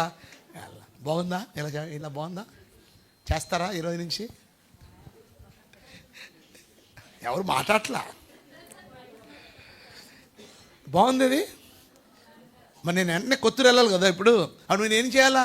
నేను ప్రార్థన చేసే వరకు మీరు ఏం చేయాలి? వెయిట్ చేయొద్దు. మీరేం చేయండి, కొద్దిసేపు వీళ్ళతో మాట్లాడండి కొంచెం, అంతేగాని మనోళ్ళతోనే కాదు, అందరితో ఏం చేయాలి చెప్పండి. అది సంఘం అంటే. మీకు అర్థమైందా? We are all family, brothers and sisters, we are one family. మనందరూ కలిసి ఉండాలి. ఒక ఆమె అంటుంది, అయ్యగారు గ్యాస్ అయిపోయింది, అయ్యగారు మీ దగ్గర గ్యాస్ ఉందా అని అడిగింది. నాకు పాస్టర్స్ కాన్ఫరెన్స్ ఉంది, అయినా అన్నాను వాళ్ళకి అవసరం, చాలా ఇంపార్టెంట్. నేను అన్నాను ఓకే అమ్మ తీసుకెళ్ళండి గ్యాస్ అని గ్యాస్ పంపించాను. తర్వాత నేను ఆర్డర్ చేశాను, నాకు గ్యాస్ వచ్చిందా? ఆ ఖాళీ బండ తీసుకున్నాను. ఆమె అంటుంది అయ్యగారు డబ్బులు ఎంత అంటుంది. ఇప్పుడు గ్యాస్ అయిపోయింది నా బిడ్డకి, అమ్మ రాణికి గ్యాస్ అయిపోయింది, పెళ్ళి అయిపోయింది, ఎక్కడ ఉంటుంది. ఇప్పుడు మళ్ళీ నన్ను అడుగుతుందా డబ్బులు ఎంత అని అడుగుతుందా? రాణి అడుగుతుందా డబ్బులు ఎంత? అడుగుద్దా? అడగదు. ఎందుకంటే ఆమె నా బిడ్డ. మరి మీరు ఎలా అడుగుతున్నారు? డబ్బులను ఎలా అడుగుతున్నారు? మనకున్నది ఏం చేయాలి చెప్పండి. అలాగని మీరు రేపు అడిగేకండి నా దగ్గర గ్యాస్ లేదు. మీకు అర్థమైంది? ఎగ్జాంపుల్ చెప్తున్నాను. అంటే దాని అర్థం ఒకరికొకరు ఏం చేయాలి చెప్పండి, మనం సర్దుకోవాలి. మీకు అర్థమైంది? ఫ్యామిలీ అంటే అది. వింటున్నారా మీరు అందరూ? సో దేవుని బిడ్డలుగా ఈరోజు మనం అందరం కూడా కుటుంబంగా ఉండాలి. వింటున్నారా మీరు అందరూ? ఎందుకు వచ్చింది టాపిక్? ఎందుకు వచ్చింది మధ్యలో ఫ్యామిలీ అని? మగ్దలేని మరియా. కనుక మీరు కూడా ఏం చేయాలి? ఇదంతా ఫ్యామిలీగా మీరు ఏం చేయాలి? ఒకరికొకరు ఏం చేయాలి చెప్పండి? మాట్లాడుకోవాలి, పలకరించుకోవాలి. ఒక అరగంట అంతకన్నా ఏమవుతుంది చెప్పండి? అంతకన్నా ఎక్కువ ఏమవుతుంది చెప్పండి? అప్పుడు ఏమవుతుందంటే ఫెలోషిప్ పెరుగుతుంది. ఏ షిప్? ఫెలోషిప్, సహవాసం ఏమవుతుంది చెప్పండి? ఒకరి సమస్యలు ఒకరికి ఏమవుతాయి తెలుసుకోవడానికి అవకాశం ఉంటుంది. మరి ఉంటారా లాస్ట్ వరకు? చూద్దాం ఎంతమంది ఉంటారో చూద్దాం. ఇదే రూల్ ఏం కాదు, ఉండవలసిన ఉండండి, లేకపోతే మీరు వెళ్ళాలనుకుని వెళ్ళొచ్చు, కానీ ఉంటే మంచిది. ఓకే, సో మీరు గమనించి చూడండి. 28వ వచనం, 28వ అధ్యాయం మొదటి వచనం. విశ్రాంతి దినం గడిచిపోయిన తర్వాత ఆదివారం తెల్లవారుచుండగా మగ్దలేని మరియయు వేరొక మరియయు సమాధిని చూడవచ్చిరి. తెల్లవారే వచ్చారట. ఎప్పుడు వచ్చారట? ఎందుకు తెల్లవారు వచ్చారు? వాళ్ళకి నిద్ర పట్టలేదేమో వాళ్ళకి. ఎప్పుడు తెల్లారిపోద్దా, ఎప్పుడు తెల్లారిపోద్దా, ఎప్పుడు తెల్లారిపోద్దా. మీకు ఊరు ప్రయాణం ఉందనుకోండి, మీరు ఏం చేస్తారు చెప్పండి? పడుకుంటారా? అది ఆసక్తి.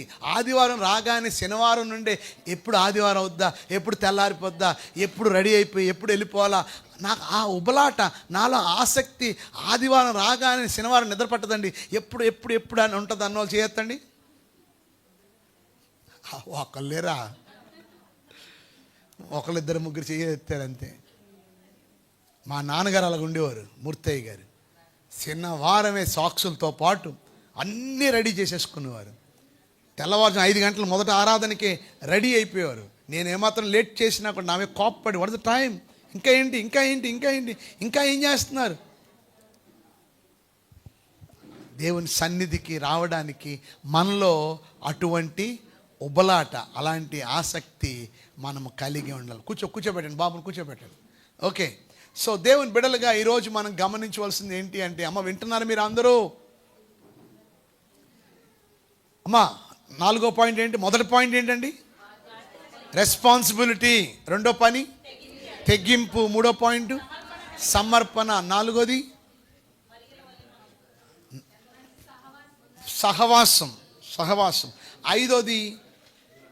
5వది మనం గమనిస్తే 5వది ఓకే, 5వది ఏంటి? ఇప్పుడు విన్న పాయింట్ ఏంటి? 5వది ఆసక్తి. చెప్పండి, ఏం చెప్పండి? ఆసక్తి. రాసుకుంటున్నారే పాయింట్లన్నీ? ఆసక్తి. ఆమేన్. చూడండి ఒకసారి, ఎక్కడికి వచ్చాం మనం? 28వ అధ్యాయం చూడండి. దూత ఆ స్త్రీలను చూచి, మీరు భయపడకుడి, సిలువ వేయబడిన యేసుని మీరు వెతుకుచున్నారని నాకు తెలియను. ఆయన ఇక్కడ లేడు, తాను చెప్పినట్లే ఆయన లేచి ఉన్నాడు. తండ్రి ప్రభు పండుకున్న స్థలమును చూచి. 24వ అధ్యాయం 1-6. ఆదివారం తెల్లవారుచుండగా స్త్రీలు తాము సిద్ధపడి సుగంధ ద్రవ్యములు తీసుకుని సమాధి వద్దకు వచ్చి సమాధి ముందర ఉండిన రాయి దొర్లింపబడి ఉంటే చూచి లోపలికి వెళ్ళిరి. కానీ ప్రభు అయిన యేసు దేహము వారికి ఇందును గురించి వారికి ఏమీ తోచక ఉండగా ప్రకాశమానమైన వస్త్రములు ధరించిన 2 మనుషులు వారి యొద్ద నిలువబడిరి. వారు భయపడి ముఖములు నేల మోపి ఉండగా, వీరు సజీవుడైన వారిని మీరు ఎందుకు మృతుల్లో వెతుకుచున్నారు? ఆయన ఇక్కడ లేడు, ఆయన లేచి ఉన్నాడు. ఆయన ఇంకా గలిలయలో ఉండినప్పుడు. సో ఆ దూతలు చెప్పారు, ఆయన ఇక్కడ లేడు, ఆయన లేచి ఉన్నాడు. తర్వాత చదువుదాం, యోహాను సువార్త 20వ అధ్యాయం 3-8. కాబట్టి పేతురును ఆ శిష్యుడును బయలుదేరి సమాధి వద్దకు వచ్చి. మళ్ళీ ఒకసారి, కాబట్టి పేతురును ఆ శిష్యుడు అంటే ఎవరు చెప్పండి? ఎక్కడైనా మీకు యోహాను సువార్తలో ఆ శిష్యుడు అని ఉంటే వెంటనే మీరు అర్థం చేసుకోవాలి, ఆయన పేరు ఏ యోహాను? మళ్ళీ అంటారు, నాకు తెలిసి బాప్తిస్మా యోహాన్ అని. శిష్యుడైన యోహాన్, యేసు ప్రభు శిష్యుడైన యోహాన్. ఓకే, సో అక్కడ రాయబడి బయలుదేరి సమాధి వద్దకు వచ్చింది. వారిద్దరును కూడి పరిగెత్తుచుండగా ఆ శిష్యుడు, మళ్ళీ ఆ శిష్యుడు అంటే ఎవరు? యోహాను గారు పేతురు కంటే త్వరగా పరిగెత్తి ముందుగా సమాధి వద్దకు ఇద్దరు పరిగెత్తారు సమాధి దగ్గరికి. ఎందుకంటే వార్త అందింది ప్రభు లేడు అక్కడ అని అనగానే వెంటనే ఇద్దరు పరిగెత్తారు. ఎవరెవరు? యోహాను, పేతురు. కానీ పేతురు కంటే యోహానే త్వరగా పరిగెత్తుకుంటూ సమాధి దగ్గరికి. ఎందుకు పేతురు కన్నా యోహాను త్వరగా వచ్చాడు? గుడ్, బాగా చెప్పారు ఎదురున్న వాళ్ళు. యోహాను యవనస్తుడు, పేతురు కొంచెం ముసలోడు, కొంచెం మధ్య వయసు. అందువల్ల స్పీడ్లో రన్నింగ్లో ఎవరు స్పీడ్గా పరిగెత్తారు? యోహాను గారు స్పీడ్గా పరిగెత్తుకుంటూ వచ్చాడు. వంగి నారబట్టలు పడి ఉండడు చూచిని కానీ అతడు సమాధిలో ప్రవేశింపలేదు. అంతటి సీమోను పేతురు అతని వెంబడి వచ్చి సమాధిలో ప్రవేశించి, అసలు ముందొచ్చింది యోహాన్ గారు, కానీ లోపలికి వెళ్ళకుండా అక్కడి నుంచి వస్తున్నాడు, లోపలికి వెళ్దామా వద్దా అని. కానీ సీమోను గారు ఇలా రాగానే వెంటనే ఏమైపోయాడు, సమాధిలోకి ఏం చేశాడు. ఎందుకు యోహాన్ ఎందుకు వెళ్ళలేదు, పేతురు ఎందుకు వెళ్ళిపోయాడు? పేతురు ధైర్యశాలి, పేతురు దేనికి జంకేవాడు, పేతురు దేనికి భయపడేవాడు, పేతురు అంతా కూడా చాలా ఫాస్ట్ అన్నమాట. వెంటనే ఏం చేశాడు చెప్పండి, లోపలికి ప్రవేశించాడు. నారబట్టలు పడి ఉండుటయు, ఆయన తల రుమాలు నారబట్టల యొద్ద ఉండక వేరుగా ఒక చోట చుట్టి పెట్టి ఉండుటయు చూచెను. అప్పుడు మొదటి సమాధి యొద్దకు వచ్చిన శిష్యుడు లోపలికి పోయి చూచి నమ్మెను. సో అక్కడ మనం గమనిస్తే ప్రభువు లేడు, కానీ ఏమున్నాయి చెప్పండి, ఆయన వస్త్రాలు ఏమయ్యాయి చెప్పండి, అక్కడ అలాగా పడి ఉండలేదు, చుట్టు పెట్టి ఉన్నాయి. అంటే అవి చక్కగా అవి ప్యాక్ చేసి ఉన్నాయి. కొంతమంది కామెంటేటర్స్ ఏమంటారంటే, ఒక వ్యక్తి యూదులు భోజనం చేసేటప్పుడు వారు భోజనం చేసేసి ఆ వస్త్రాన్ని ఇలా ఇలా ఇలా ఇలా కప్పుకుంటారు కదా, కింద పడకుండా. ఆ వస్త్రాలు అలా ఇసిరిసారు అనుకోండి, మడతలుగా ఉన్నదనుకోండి, ముడతలుగా, అంటే దాని అర్థం ఏంటంటే భోజనం అయిపోయింది, ఇక నేను రాను, తీసేయండి, పళ్ళెం తీసేయండి. ఒకవేళ కానీ అది చక్కగా మడత పెట్టి చక్కగా అక్కడ ఉందంటే అర్థం ఏంటంటే నేను మరలా వస్తాను అని అర్థం.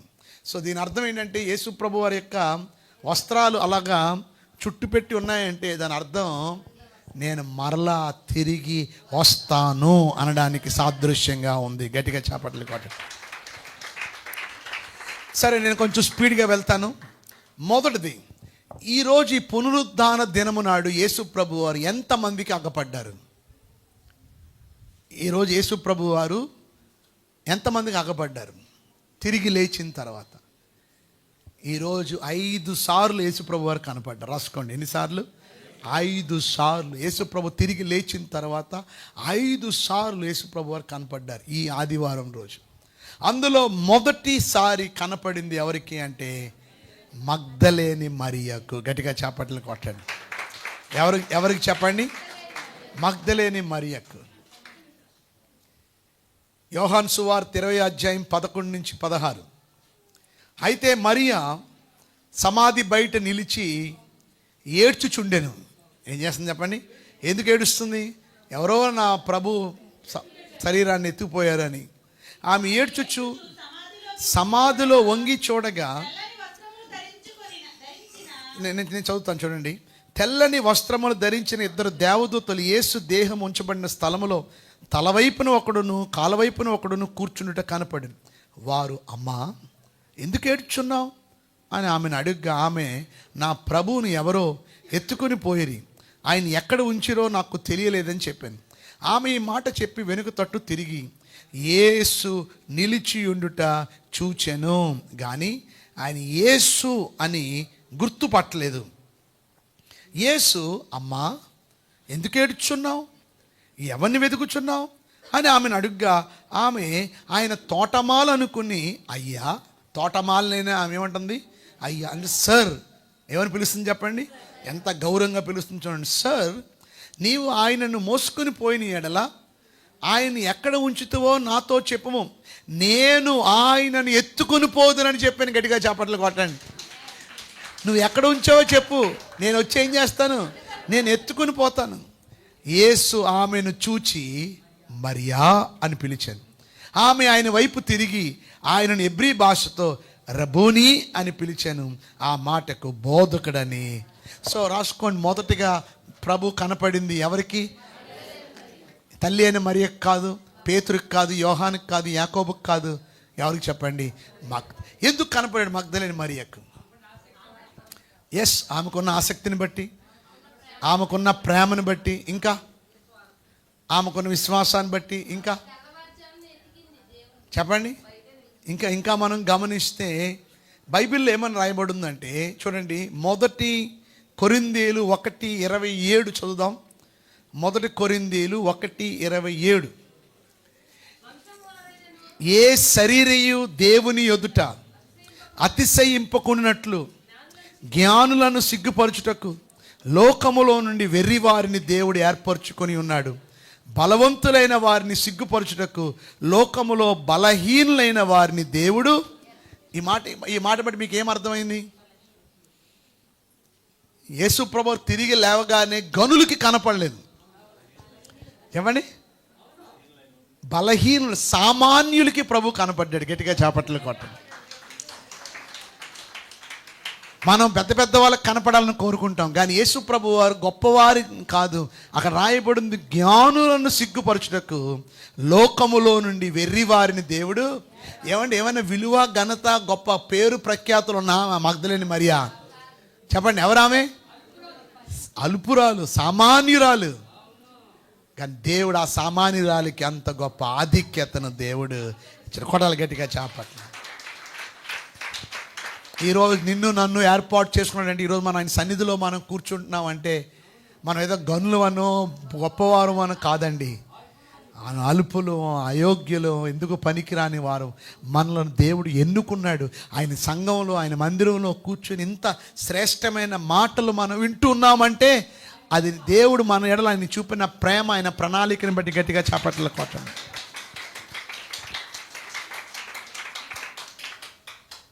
ఈరోజు దేవుడు చేస్తున్న ఏర్పాటు అది. వింటున్నారా మీరు అందరూ? దేవుడి యొక్క ప్రణాళిక, దేవుడి యొక్క ఆలోచన.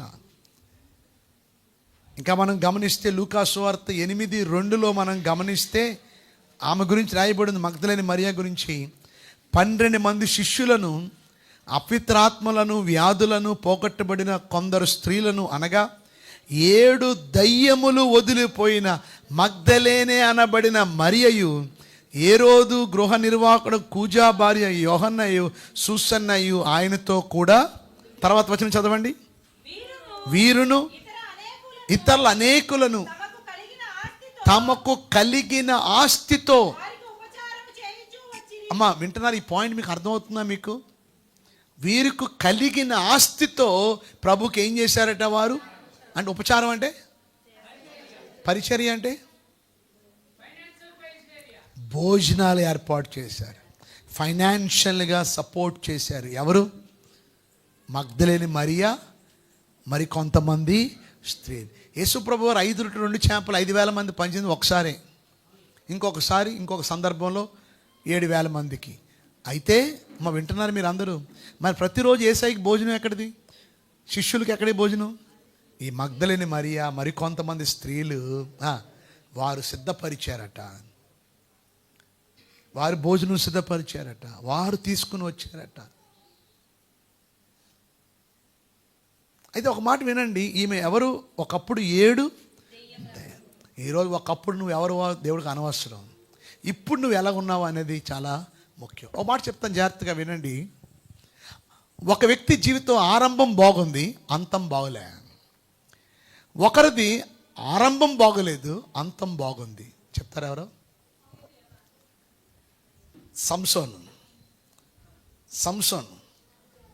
సంసోను ఆరంభం హైలైట్ బాగుంది. దేవుని ఆత్మ కలిగినోడు. అతడు పుట్టక ముందే పుడతాడని దేవుని దూత ద్వారా చెప్పడం. దేవునికి నాజీరుగా చేయబడ్డాడు. దేవుడు బలమునిచ్చాడు. దేవుడు భక్తి గల తల్లిదండ్రులకి పుట్టాడు. ఆరంభం బాగుంది, కానీ అంతం బాగలే. వింటున్నారు మీరు అందరూ? ఒకసారి వినండి, కొంచెం శ్రద్ధగా వినండి. ఎండింగ్ బాగలేదు.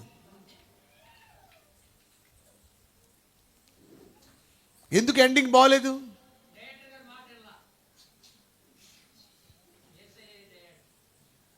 శోధనలు. చెప్పండి. శోధనలు. నువ్వు వింటున్నావా లేదు చూడు ముందు. సో ఈరోజు నా మాట మీరు వింటున్నారు, అర్థమవుతుందా మీకు? మార్గంలో అనేక రకాల ప్రేరేపణలు, అనేక రకాల టెంప్టేషన్స్, అనేక రకాల శోధనలు. కానీ ఆరంభం బాగోలేదు. ఎవరిది? మగ్దలేని మరియా. ఎన్నున్నాయి ఆమెలో? 7 దయ్యాలు. మరి మీలో ఎన్ని దయ్యాలు ఉన్నాయి? ఒకప్పుడు దేవుడి దగ్గర రాకముందు ఎన్నో దయ్యాలు. కానీ దేవుడు మనల్ని ఏం చేశాడు చెప్పండి? మనల్ని దేవుడు ఏం చేశాడు చెప్పండి? మార్చుకున్నాడు. కనుక మగ్దలేని మరి ఆరంభం బాగోలేదు, కానీ అంతం బాగుంది. అందుకే బైబిల్ సెలవు, కార్య ఆరంభము కంటే కార్య అంతము మేలు. అది దేవుని ప్రార్థించాలి. ప్రభువా, నన్ను ఇక్కడ నిలబెట్టావు, నేను నమ్మకంగా ఉండేలాగా, నీ రాకడ వచ్చే వరకు కూడా నేను యథార్థ ఇలాగ ఈ వాక్యంలో నేను ఎదగాయలాగా, నేను దేవుళ్ళో ఇంకా దగ్గర అయ్యేలా, నేను దేవుడికి మరింత ఇష్టంగా ఉండేలా, నేను మరింత సమీపముగా నేను ఉండేలాగా నాకు మీరు సహాయం చేయండి. ఒక ఆమె పరుగుల పందెంలో పరిగెడుతుందంట. ఎప్పుడు ఫస్టే వస్తుందంట. ఎప్పుడు ఏమొస్తుంది? ఆమె ఫస్టే వస్తుందంట. చాలా అందంగా ఉంటుందంట. ఆ అమ్మాయికి పెళ్ళి కాలేదు. ఒకరోజు ఏం చేసిందంటే, స్వయంవరం అంటారు కదా, ఆ టైప్లో ఆమె ఏమన్నదంటే, నన్ను ఎవరు ఓడిస్తారో ఈ రన్నింగ్ రేస్లో, ఎంత ధీమా చూడండి, ఎంత ఆమెకి అహంకారమో చూడండి, ఎంత ఆమె సెల్ఫ్ కాన్ఫిడెన్స్ చూడండి. నన్ను ఎవరైతే ఓడిస్తారో ఆ కుర్రోడైనా ముసలోడైనా ఎవరైనా నాకు అనవసరం, నన్ను ఓడిస్తే నేను అతన్ని పెళ్లి చేసుకుంటాను. వింటున్నారా? మీరు వినట్లేదు. మీరు బాబు, మీరు కొంచెం ఆగండి. మీరు ఆగాలి. కొంచెం ఆగండి కొంచెం. ఓకే, మీరు మిగతా వాళ్ళందరూ వింటున్నారా? ఎవరైతే నన్ను ఓడిస్తారో నేను వాళ్ళని ఏం చేసుకుంటాను? ఆమె మిస్ యూనివర్స్ అనుకోండి, అంత అందగత్తే. అందరూ కూడా ఆమెను పెళ్లి చేసుకోవడానికి రన్నింగ్ రేస్కి అందరూ రెడీ అయిపోయారు. కానీ ఒక షరతు పెట్టింది, ఒకవేళ కానీ మీరు గెలవకుండా నేను గెలిస్తే, మీరు ఓడిపోతే మీ తలకాయని తీసేస్తా. ఇది తీసేస్తాను, మీ తలకాయ తీసేస్తా. అంటే మీరు చచ్చిపోతారు. గెలిస్తే నన్ను పెళ్లి చేసుకుంటారు, ఓడిపోతే తలకాయ పోద్ది. అందరూ పాపం వచ్చారు కానీ, అమ్మా ఏంజిల్ గారు, అందరూ వచ్చారు కానీ ఈ అందమైన అమ్మాయిని పెళ్లి చేసుకోవడానికి. కానీ ఎవరు కూడా ఆమెతో రన్నింగ్ చేయడానికి మాత్రం ఎవరు సాహసించలేదు. ఎందుకంటారు? ఎందుకంటే ఏం తీసేస్తా అన్నాడు? తల తీసేస్తా అన్నాడు. కానీ ఆ ఊరిలో ఉన్నాడట, ఆడికి 60 సంవత్సరాలంట. వాడు ఎయిడ్స్ పేషెంట్ అంట. వాడు ఎవడాడు? AIDS patient. సన్నంగా ఉంటాడంట, ఉఫ్ అంటే ఎగిరిపోతాడంట. ఆడు దగ్గుతుంటే టీబీ కూడా ఉందంట ఆడికి. ఆ టీబీతో నా జీవితం కళ నిన్ను పెళ్లి చేసుకోవాలని, నేను నీతో రన్నింగ్లో నేను పోటీ పడతా. అందరూ అన్నారు, ఊరుకోరా బాబు, నువ్వు దగ్గుతున్నావు, నువ్వు 4 అడుగులు వేయగానే కళ్ళు తిరిగి పడిపోతావు, ఎందుకురా అనవసరంగా బతికేది, 4 రోజులు శుభ్రంగా బతకచ్చు కదా, చచ్చిపోతావు ఎందుకురా, వద్దురా అని అంటే కూడా ఆయన నేను గెలుస్తా. ఆయన ఆఖరికి రన్నింగ్ రేస్కి రెడీ అయిపోయారట ఇద్దరు. ఈ అమ్మాయి కూడా ధీమాతో అయిపోయాడు అనుకున్నాడు. ఆఖరికి రెడీ 1 2 3 స్టార్ట్ అన్నారు. ఇక పరిగెట్టడం మొదలెట్టాడు. వింటున్నారా? ఆమె చాలా స్పీడ్గా పరిగెట్టేస్తుంది, వీడు మాత్రం. కానీ 4 అడుగులు వేయగానే ఏం జరిగిందంటే, అమ్మ వింటున్నారా, ఆమె పరిగెడుతుంటే కొన్ని బంగారపు బంతులు, యాపిల్స్ లాగా ఉన్నాయంట, బంగారు బంతులు ఆ రోడ్ లైన్లో నుంచి అలా పక్కకి వెళ్తున్నాయంట. చూసిందంట. అయ్యి బాబోయ్, ఏంటి ఇంత అద్భుతంగా ఉన్నాయి ఇవి అని వెనక్కి చూస్తే ఎక్కడో ఉన్నాడు అని ఈమె మెల్లగా ఆ బంగారు బాల్స్ని తీసుకోవడానికి పక్కకి వెళ్ళిందంట. గీత నుంచి దాటి కొన్ని బాల్స్ తీసుకుందంట. తీసుకుని పరిగెట్టేద్దాం అనుకున్న టైంలో ఇటువైపు కొన్ని బంతులు ఉన్నాయంట. ఇటు కొన్ని బంతులు ఉన్నాయి, కానీ ఈ బంతులు ఎందుకు మనం తీసుకోకూడదని ఈ తీసుకుందంట. ఈ తీసుకుని కొంత దూరం పరిగెత్తిన కల్లా ఇటు ఇంకా వెళ్ళిపోతున్నాయంటే అటు వెళ్ళిపోతున్నాయి. అరే ఈ కూడా మనం మిస్ అయిపోతాయని చెప్పి ఈ బంతులు తీసుకోవడం మొదలెట్టింది. అన్నీ ఏంటి చెప్పండి? Golden balls. ఈమె ఈ ఏరుకునే పనిలో ఉండిపోయింది. ఈడేమో దగ్గుకుంటూ ఉప్పు అని ఆడికి వెళ్ళిపోయి గెలిచేసాను అన్నాడట. ఈడు ఫస్ట్ వెళ్ళిపోయాడు. ఈ వింక ఎక్కడుంది? ఈ ఏరుకునే పనిలోనే. ఇప్పుడు ఏం చేయాలా? చచ్చినట్టు ఈ ఎయిడ్స్ పేషెంట్ని, ఈ టీబీ పేషెంట్ని, ఈ ముసలివాడిని ఏం చేసింది చెప్పండి? పెళ్ళి చేసుకుంది. ఇంతకీ ఆ బాల్ ఇసిరింది కూడా ఎవరో కాదు, ఆడే ఇసిరాడు. ఆ అమ్మాయి ఎవరికి గుర్తుగా ఉంది తెలుసా? మహానుభావులైన మనకే. మనం చక్కగా దేవుళ్ళు నడుస్తుంటే అనేకమైన ఆకర్షణలు చూపిస్తుంటాడు. మీకు అర్థమైంది? అనేకమైన ఆకర్షణలు. ఆ ఆకర్షణలకి లోనైపోయి మన విశాఖపట్నంలో ఒక నేవీలో పనిచేసే కుర్రాడు, ఒక అమ్మాయి చెప్పండి, ఆయన ఆకర్షణలో పడిపోయి చెప్పండి పిలిచాడని వెళ్ళిపోతే ఆయన ఏం చేశాడు చెప్పండి? కైమాలా చేసాడు, మొక్కలు చేసి, కాలు ఒకవైపు, చేతులు ఒకవైపు, మొండు ఒకవైపు, కొన్నేమో డీప్ ఫ్రిడ్జ్లో పెట్టాడు, కొన్నేమో పొట్టలో చుట్టి మంచం కింద పెట్టాడు. ఆమె కానీ ఆ ప్రేరేపణకు లోనై ఆమె కానీ ఆ అపార్ట్మెంట్లోకి వెళ్లకుండా ఉంటే ఆమె ఏమయ్యేది? ఆమె బ్రతికేది. కానీ ఎందుకు వెళ్ళింది? ఏదో ఆకర్షణ, బాలేశాడు. ఈ ఎయిడ్స్ పేషెంట్, టీవీ పేషెంట్ ఎవరో కాదు, లూసిఫర్ గాడు, అపవాది. నేను చాలామందిని చూశాను, ఆరంభం బాగుంది కానీ ఎండింగ్ ఫ్లాప్ అయిపోయింది.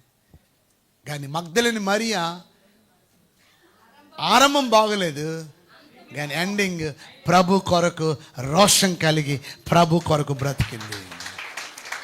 ప్రభు కోసం తన ధనాన్ని, తనకున్న బలాన్ని, తనకున్న ప్రేమని వెల్లడిపరిచింది. ఆమెన్. రెండోది మనం గమనిస్తే ప్రభు ఆమెతో పాటు వచ్చిన శిష్యులకి అగ్గపడ్డాడు. చెప్పండి, ఎవరికి చెప్పండి? ఆమెతో పాటు వచ్చిన శిష్యులకి ప్రభు అగ్గపడ్డారు. చూడండి, అక్కడ రాయబడి ఉంది మత్తయి సువార్త 28వ అధ్యాయము 8-10. వారు భయముతోనూ మా ఆనందముతోనూ సమాధి యొద్ద నుండి త్వరగా వెళ్ళి ఆయన శిష్యులకు వర్తమానం తెలప పరిగెత్తుచుండగా. అమ్మా, యేసు ప్రభు తిరిగి లేచాడనే వార్త ఎవరెవరికి ప్రభు అగ్గపడ్డారు? మగ్దలేని మరియకి, వేరొక. ఇప్పుడు వారికి ఒక పని అప్పచెప్పాడు. ఏమని పని అప్పచెప్పాడు? నేను లేచానని వెళ్ళి ఎవరికి చెప్పండి? శిష్యులకే చెప్పండి. శిష్యులు అంటే ఎవరు? అపోస్తలు. వీరెవరు? అపోస్తలుగా ఉన్నారు వీళ్ళు. సో వీళ్ళు వెళ్ళి శిష్యులకు చెప్పారు. వారు ఎలా చెప్పారంట? వారు భయముతోనూ మహా ఆనందముతోనూ సమాధి యొద్ద నుండి త్వరగా వెళ్ళి ఆయన శిష్యులకు ఆ వర్తమానం తెలప పరిగెత్తుచుండగా. చెప్పండి, వాళ్ళు ఎలా చెప్తున్నారు? చెప్పాలి గట్టిగా. రన్నింగ్, పరిగెడుతున్నారు. బైబిల్లో పరిగెత్తుల గురించి మనం విన్నాం సోమవారం. రెబెకా పరిగెత్తింది, ఎలియాజర్ పరిగెత్తాడు, అబ్రహాం పరిగెత్తాడు, ఫిలిప్పు నపుంసకుడు సువార్త చెప్పడానికి పరిగెత్తాడు. ఇంకా చెప్పండి, ఇంకా పరిగెత్తిన వాళ్ళు.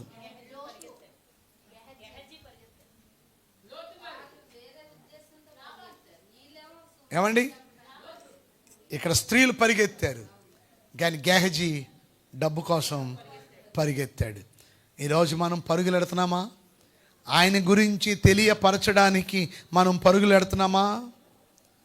సో యేసు వారిని ఎదుర్కొని మీకు శుభమని చెప్పాను. వారి ఆయన వద్దకు వచ్చి ఆయన పాదములు పట్టుకొని ఆయనకు మ్రొక్కగా, యేసు భయపడకుడి, మీరు వెళ్ళి నా సహోదరులు గలిలయకి వెళ్ళవలనని వారు అక్కడ నన్ను చూతురని వారికి తెలుపుడనెను. కనుక ఒక మాటలో చెప్పాలంటే ఈ స్త్రీల గురించి ఒక పాయింట్, సమయం లేదు కనుక, వారికి అప్పగించిన పనిని వారు ఫేత్ఫుల్గా చేశారు. రాసుకోండి. రెండోది ప్రభు అగ్గపడిన స్త్రీలకి, ఆ స్త్రీలలోని మనం నేర్చుకోవాల్సిన పాఠం ఏంటంటే, వారికి ఏ పని అయితే అప్పగించారో ఆ పనిని వారు నమ్మకంగా చేశారు. వారు చెప్పకపోతే శిష్యులుగా వార్త అందేది కాదు. సో ఈరోజు మీరు సర్వలోకానికి వెళ్ళి సర్వసృష్టికి సువార్తను ప్రకటించడని ప్రభు చెప్పాడు. ఆ పనిని మనము కూడా నెరవేర్చేవారిగా ఉండాలి. మూడోది మనం గమనిస్తే స్క్రీన్ మీద చూడొచ్చు, థర్డ్ అపీరియన్స్, మూడవసారి ప్రభు కనపడింది ఎవరికి అంటే సీమోనికి. సీమోన్ అనగా ఎవరు? పేతురికి. లూకా సువార్త 24:34 ప్రభు నిజముగా లేచి సీమోనునకు కనపడినని చెప్పుకొనుచుండిరి. సో మూడోది ఎవరికి కనపడాడు ప్రభు? చెప్పండి, ఎవరికి చెప్పండి? సీమోనికి లేక పేతురికి. నేను అంటాను, పేతురికి ఎందుకు కనపడాడు ప్రభు? శిష్యులందరిని వదిలేసి పేతురికి ఎందుకు కనపడ్డాడు? 3 సార్లు బొంకాడు, నాకు ప్రభు తెలియదు అని. ఏం చేశాడు? బొంకే. ఆ తర్వాత కోడి కూసింది. చెప్పండి, ఏమని చెప్పండి?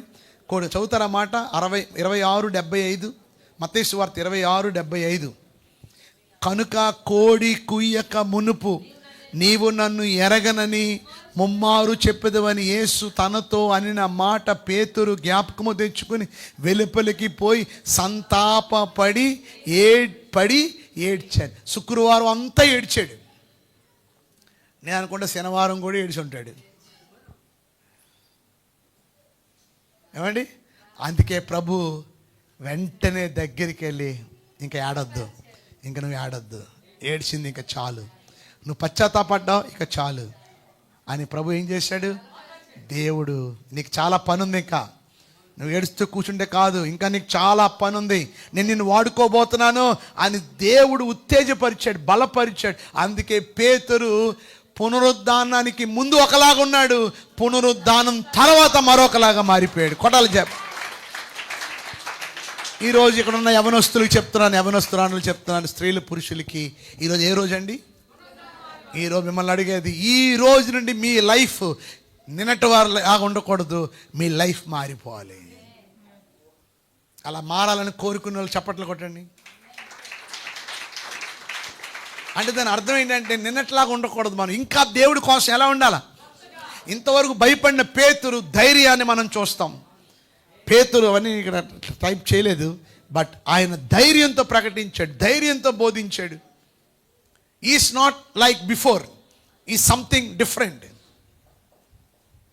పేతురు ఇంత అలా పిరికి పందిలాగా, అయ్య బాబాయ్ నాకు ప్రభు అంటే ఎవరో నాకు తెలియదు, అయ్య బాబాయ్ ఆయన అలా లేడు. అంటే దాని అర్థం ఏంటంటే పునరుద్ధాన దినం నాడు మనం నేర్చుకోవాల్సింది నమ్మకమైన వారికే కనపడడం కాదు, సామాన్యులకే కనపడడం కాదు, పశ్చాత్తాపడి దుఃఖపడే వారికి కూడా ఈ పునరుద్ధాన దినము నాడు ఆయన ఆసీనుడై ఉన్నాడు, ఆయన దగ్గరగా ఉన్నాడు, ఆయన సమీపముగా ఉన్నాడు అని మనకు అర్థమవుతుంది.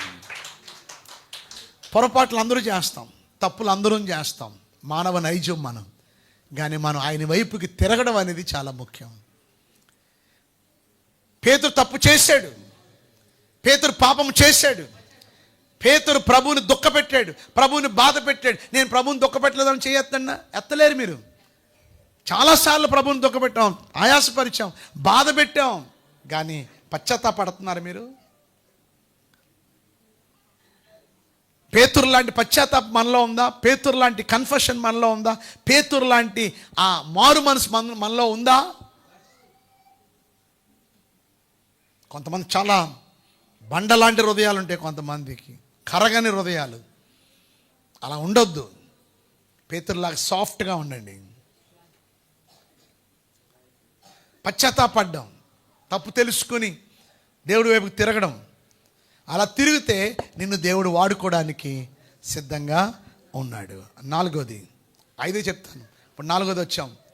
4వది చూడండి, 24:18 వచనంలో, వారిలో క్లయప్ప అనువాడు యెరూషలేములో బస చేయుచుండి ఈ దినముల్లో అక్కడ జరిగిన సంగతులు నువ్వు ఒక్కడివే ఎరగవా అని ఆయన్ని అడిగాను. ఒకసారి తీయండి అందరూ. లూకా సువార్త 24:13 నుంచి చదువుదాం చూడండి ఒకసారి. లూకా సువార్త 24 నేను చదువుతాను. 24:13 నుంచి చదువుతాను చూడండి. 24-13. ఇదిగో ఆ దినమందే వారిలో ఇద్దరు యెరూషలేమునకు ఆమడు దూరం ఉన్న అమ్మాయి. ఆమడు దూరం అంటే రాసుకోండి, 7 మైళ్ళు. వీళ్ళు ఎక్కడి నుంచి ఎక్కడికి వెళ్ళిపోతున్నారు? యెరూషలేము నుండి ఎమ్మాయి ప్రాంతానికి. ఎందుకు వెళ్ళిపోతున్నారు ఎమ్మాయికి? అదే అమ్మాయి కాదు, ఎమ్మాయి అర్థమాట, అమ్మాయే ఎమ్మాయి ఎంఐ గ్రామానికి. ఎంఐ గ్రామానికి ఎందుకు వెళ్ళిపోతున్నారు? ఎవరైనా చెప్తారా? ఎవరు చెప్తారు? చెప్పిన వాళ్ళు 10 రూపాయలు బహుమానం, లేక 100 రూపాయలు తీసుకోండి. వీళ్ళు యెరూషలేము నుండి ఎంఐకి ఎందుకు వెళ్తున్నారు?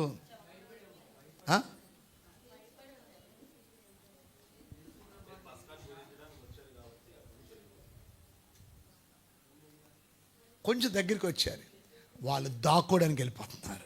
చెప్పండి, ఏమవుతున్నారు చెప్పండి? వారు దాక్కోవడానికి అంటే దాని అర్థం ఏంటంటే, చెప్పండి, దాక్కునే మాట ఉంటే 100 రూపాయలు వచ్చేది మీకు. ఓకే, సో మీరు గమనిస్తే చూడండి ఒకసారి, ఎక్కడికి వచ్చింది చూడండి. ఆమెడు దూరమునున్న ఎంఐ అనే ఒక గ్రామమునకు వెళ్ళుచు జరిగిన ఈ సంగతుల గురించి ఒకరొకరు సంభాషించుండరి. వారు సంభాషించు ఆలోచించుకుంటుండగా యేసు తానే దగ్గరికి వచ్చి వారితో కూడా నడిచాను. వారి మధ్యలోకి ఎవరు వచ్చారు? వీళ్ళు ఏం చేస్తున్నారు? విషయాలు మాట్లాడుకుంటూ వెళ్ళిపోతున్నారు. ఎవరు? ఈ శిష్యులు. అయితే వారు ఆయన్ని గుర్తుపట్టలేకుండా వారి కన్నులు మూయబడి ఆయన మీరు నడుచుచు ఒకరితో ఒకరు చెప్పుకొనిచున్న ఈ మాటలు ఏమని అడుగ్గా వారు దుఃఖముక్కలే నిలిచిరి. వారిలో క్లయోప అనువాడు, ఒక పేరు మాత్రం మనకు తెలుసు, ఇంకొక ఆయన పేరు తెలియదు మనకి, యెరూషలేములో బస చేయుచుండి ఈ దినముల్లో అక్కడ జరిగిన సంగతులను ఒక్కడవే ఎరగవా అని ఆయన్ని అడిగాను. ఆయన అవి ఏమని వారిని అడిగినప్పుడు వారు నజరేయుడైన యేసుని గూర్చిన సంగతులే. ఆయన దేవుని ఎదుటను ప్రజలందరి ఎదుటను క్రియల్లోను వాక్యములోను శక్తిగల ప్రవక్తై ఉండెను. మన ప్రధాన యాజకులను అధికారులను ఆయన ఎలాగో మరణశిక్షకు అప్పగించి సిలువ వేయించిరో నీకు తెలీదా? ఇశ్రాయేలును విమోచింపబోవాడు ఈయనే అని మేము నిరీక్షించి ఉంటిమి. ఇదిగాక ఈ సంగతులు జరిగి నేటికి 3 దినములయ్యను. అయితే మాలో కొందరు స్త్రీలు తెల్లవారుగానే సమాధి యొద్దకు వెళ్ళి ఆయన దేహమును కానాక వచ్చి కొందరు దేవదూతలు తమకు కనపడి ఆయన బ్రతికున్నాడని చెప్పారని మాతో చెప్పి మాకు విస్మయం కలుగు చేసిరి. మాతో కూడా ఉన్నవారిలో కొందరును సమాధి యొద్దకు వెళ్ళి, ఎవరా కొందరు? పేతురు, యోహాన్. ఆ స్త్రీలు చెప్పినట్లు కనుగొనిరి కానీ ఆయన్ని చూడలేదని ఆయనతో చెప్పిరి. అందుకు ఆయన, ఇవన్నీ ఎవరు చెప్తున్నారు? వీళ్ళు తిరిగి యేసుప్రభువుకి చెప్తున్నారు. యేసుప్రభు అన్నీ అలాగ వింటున్నాడు అంతే. అలాగా బాబు, అలాగా అని. వెంటనే ప్రభు ఏమన్నాడు చూడండి, ఏమన్నాడు? అవివేకులారా. ఏమన్నాడండి? చెప్పాలి అందరూ. ఏమన్నాడు?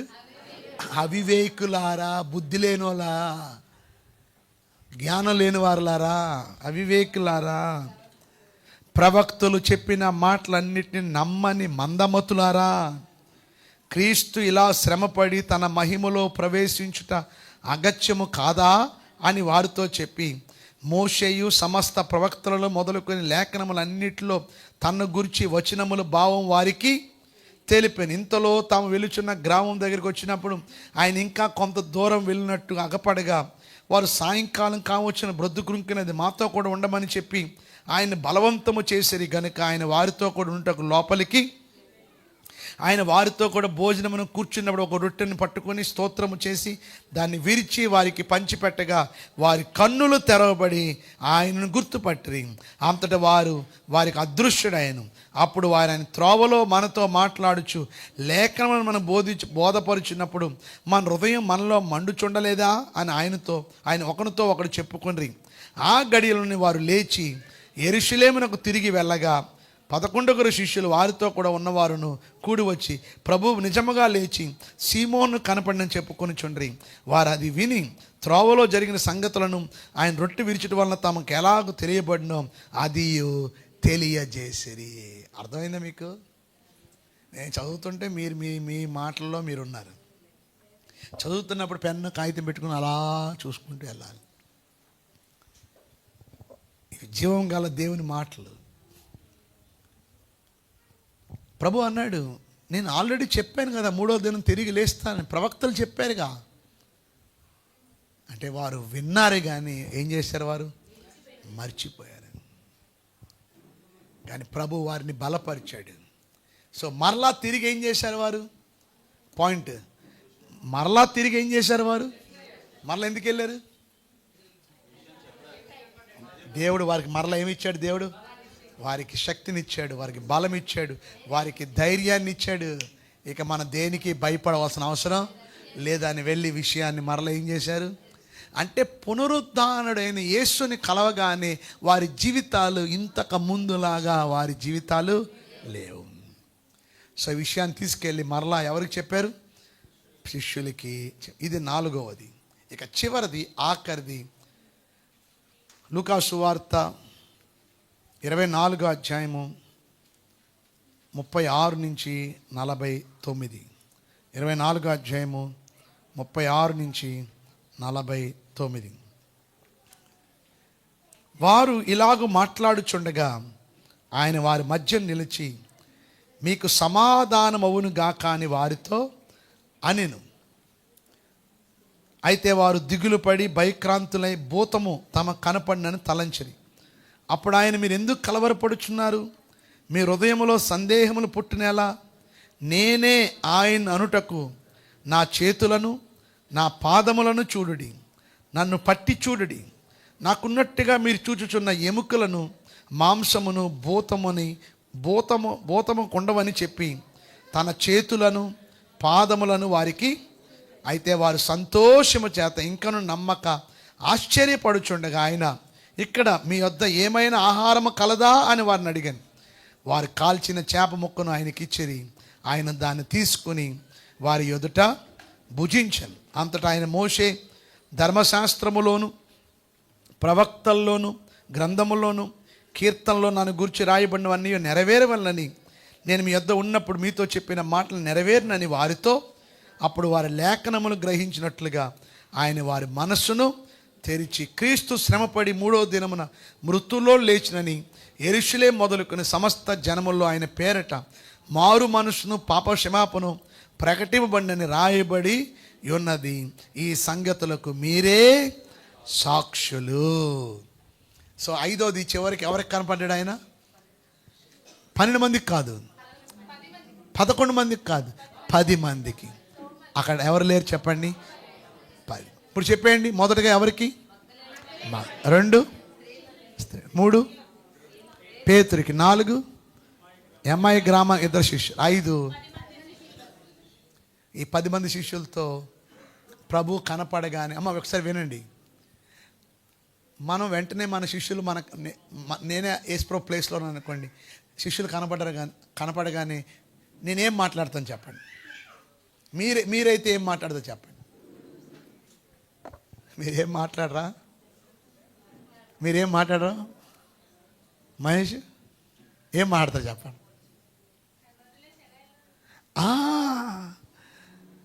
కనపడగానే నా శవాన్ని మీరు మోసారా? నా శరీరాన్ని ఏం చేశారా? సిలువలో నలగ వదిలేసి వెళ్ళిపోయారా? రాబోందులు తినేసా? అసలు మిమ్మల్ని నమ్ముకుని మీరేదో చేస్తారనుకుంటేనేమో మీరేమో నన్ను ఇవేమైనా మాట్లాడా? చెప్పండి. ప్రభు ఒకటే అన్నాడు, మీకు సమాధానము.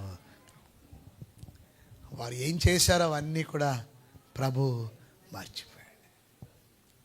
ప్రభు వారిని ధైర్యపరిచాడు. ప్రభు వారి మీద పరిశుద్ధాత్మను ఉంచాడు. ప్రభుని వారిని నెక్స్ట్ పని కోసం వారిని దేవుడు ఎన్నుకున్నాడు. ప్రభు మాట్లాడిన 7 మాటలు ఎవరు చెప్తారు చూడకుండా? నిలవడమ్మా, చెప్పమ్మా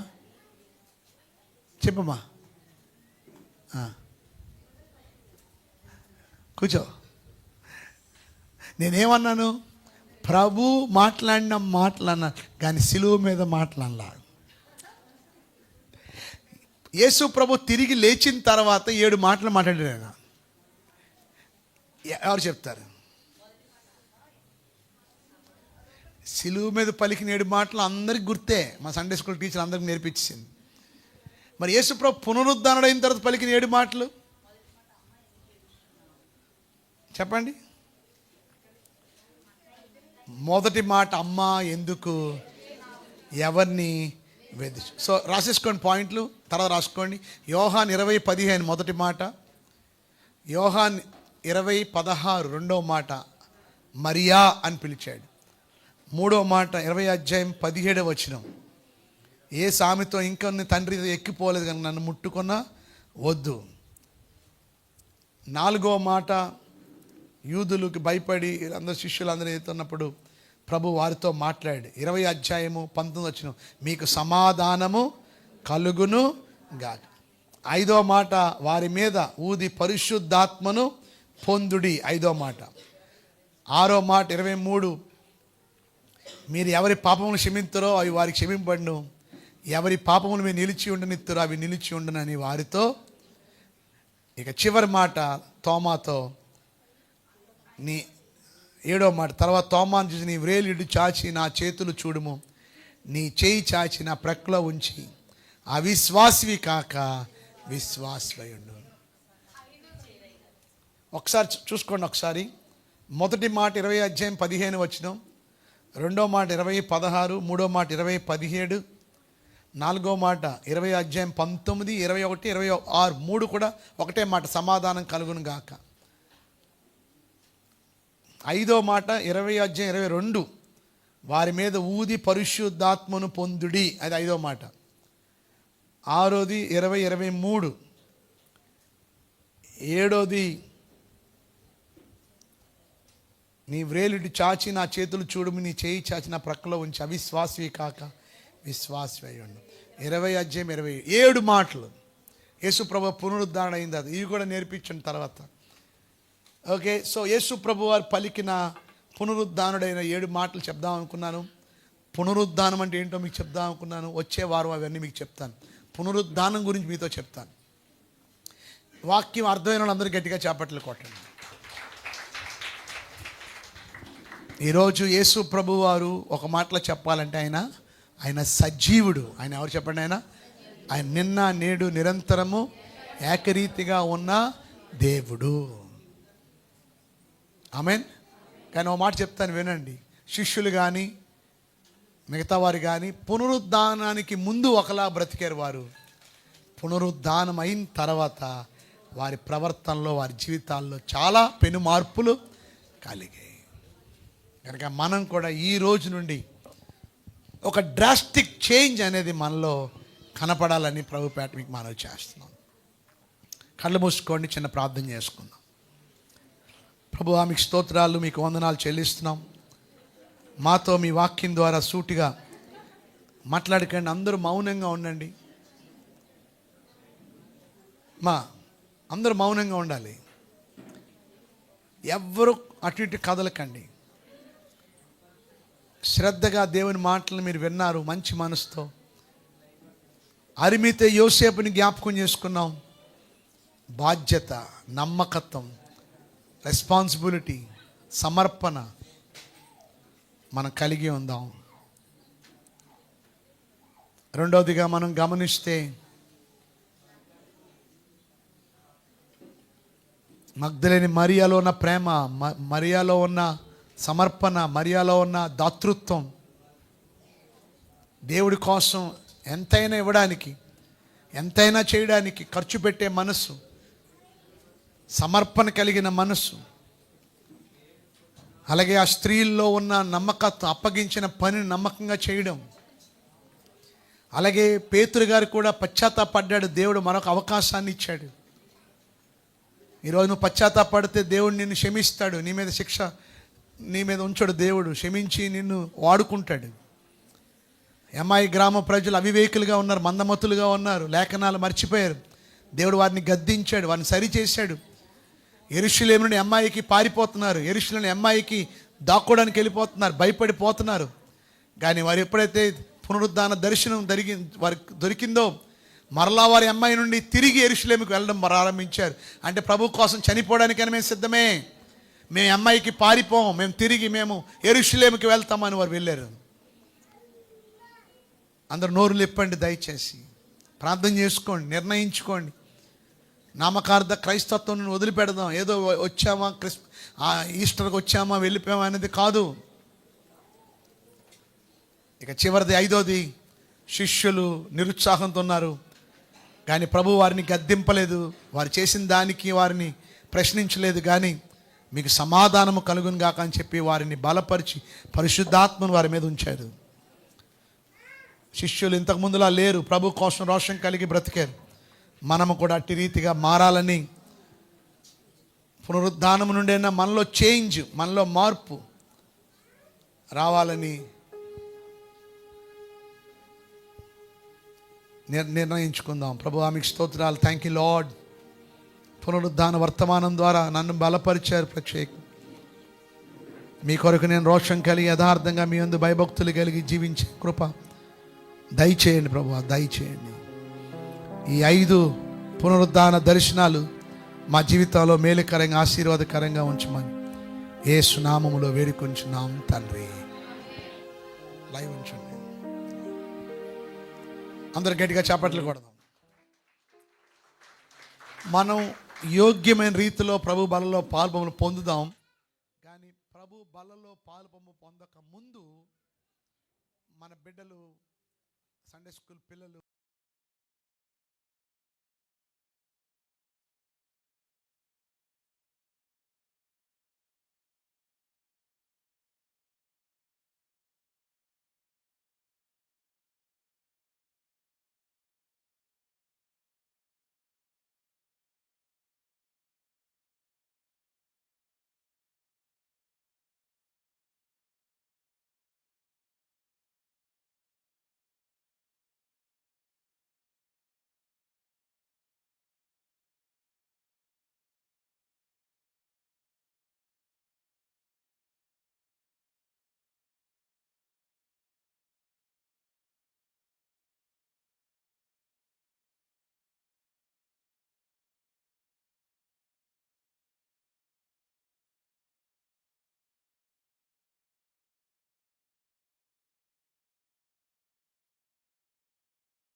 రాజాధిరాజు మహిమాన్వితుడై మేఘవాహనుడై వచ్చుచున్నాడు. రాజాధిరాజు మహిమాన్వితుడై మేఘవాహనుడై వచ్చుచున్నాడు. రాజాధిరాజు మహిమాన్వితుడై మేఘవాహనుడై వచ్చుచున్నాడు.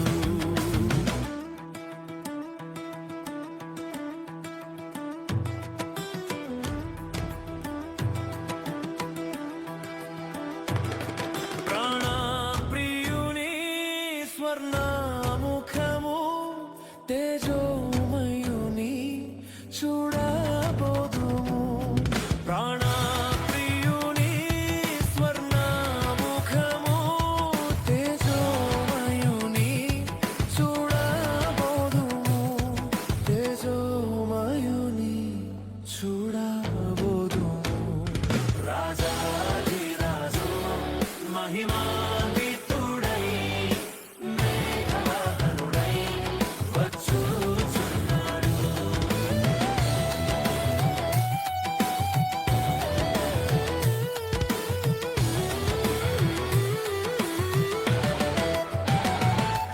నిత్యానందము నిత్య జీవము ప్రభు సముఖములో అనుభవించెదము.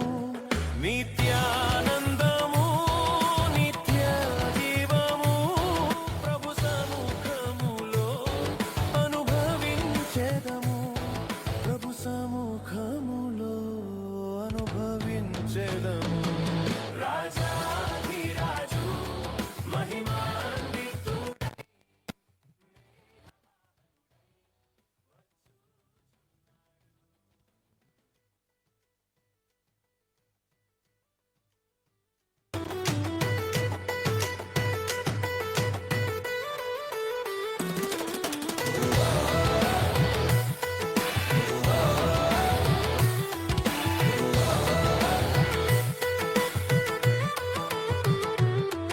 ఒక్కొక్కరిగా ప్రభుతో కలసి మహిమనగరులో నివసించెదము.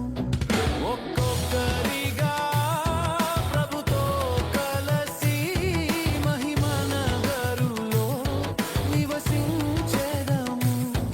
మహిమనగరులో నివసించెదము. రాజాధిరాజు మహిమాన్వితుడై మేఘవాహనుడై వచ్చుచున్నాడు. రాజాధిరాజు మహిమాన్వితుడై మేఘవాహనుడై వచ్చుచున్నాడు. రాజాధిరాజు మహిమాన్వితుడై మేఘవాహనుడై వచ్చుచున్నాడు.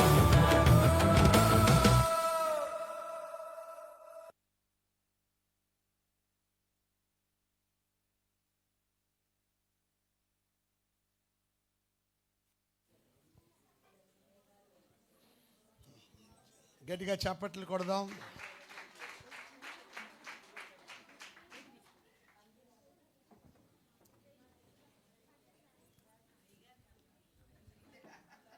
ట్రాఫిక్ జామ్ అయిపోయిందండి. ఓకే, గట్టిగా మరొకసారి చప్పట్లు కొడదాం. సో చక్కగా బిడలు మరి మంచిగా వారు ప్రిపేర్ అయ్యారు. అలాగే సండే స్కూల్ టీచర్ని బట్టి కూడా గట్టిగా చప్పట్లు కొడదాం. సో అలాగే తల్లిదండ్రులకు కూడా గట్టిగా చప్పట్లు కొడదాం. మరి వారు కూడా ఎంకరేజ్ చేయకపోతే అందరూ కూడా వచ్చి ఉండేవారు కాదు. కనుక అందరూ టీం వర్క్గా పని చేస్తున్నారు. అందుని బట్టి సంతోషం. అందరూ లేచి నిలబడదాం. ప్రభు బల్ల కొరకు మనల్ని మనము సిద్ధపరచుని ప్రార్థనాపూర్వకంగా మనల్ని మనము తీర్మానంతో ప్రభువా మీకు స్తోత్రాలు, మీకు వందనాలు చెల్లిస్తున్నాం. ఈరోజు నాయన ఈ పునరుద్ధాన సండే, రిజరెక్షన్ సండే, మీరు ఎవరెవరికి అగపడ్డారో సిలువ మీద మీరు పలికిన 7 మాటలు మేము విన్నాం శుక్రవారం. మీరు తిరిగి లేచిన తర్వాత మీరు మాట్లాడిన 7 మాటలు కూడా మేము కొద్దిగా వినడానికి సహాయం చేశారు. ప్రభువా, పునరుద్ధానుడైన యేసుక్రీస్తుని ఎప్పుడైతే వారు దివ్య దర్శనాన్ని పొందుకున్నారో వారు ఇంతకు ముందులాగా లేరు. వారిలో చాలా మార్పులు చేర్పులు మేము చూస్తున్నాం. మేము కూడా ఇంతవరకు ఒకలాగా ఉన్నామేమో, కనీసం ఈ రోజు నుండైనా మా అందరిలో కూడా గొప్ప పరివర్తన మీరే దయచేయమని యేసు నామములో వేడుకొంచున్నాము తండ్రి.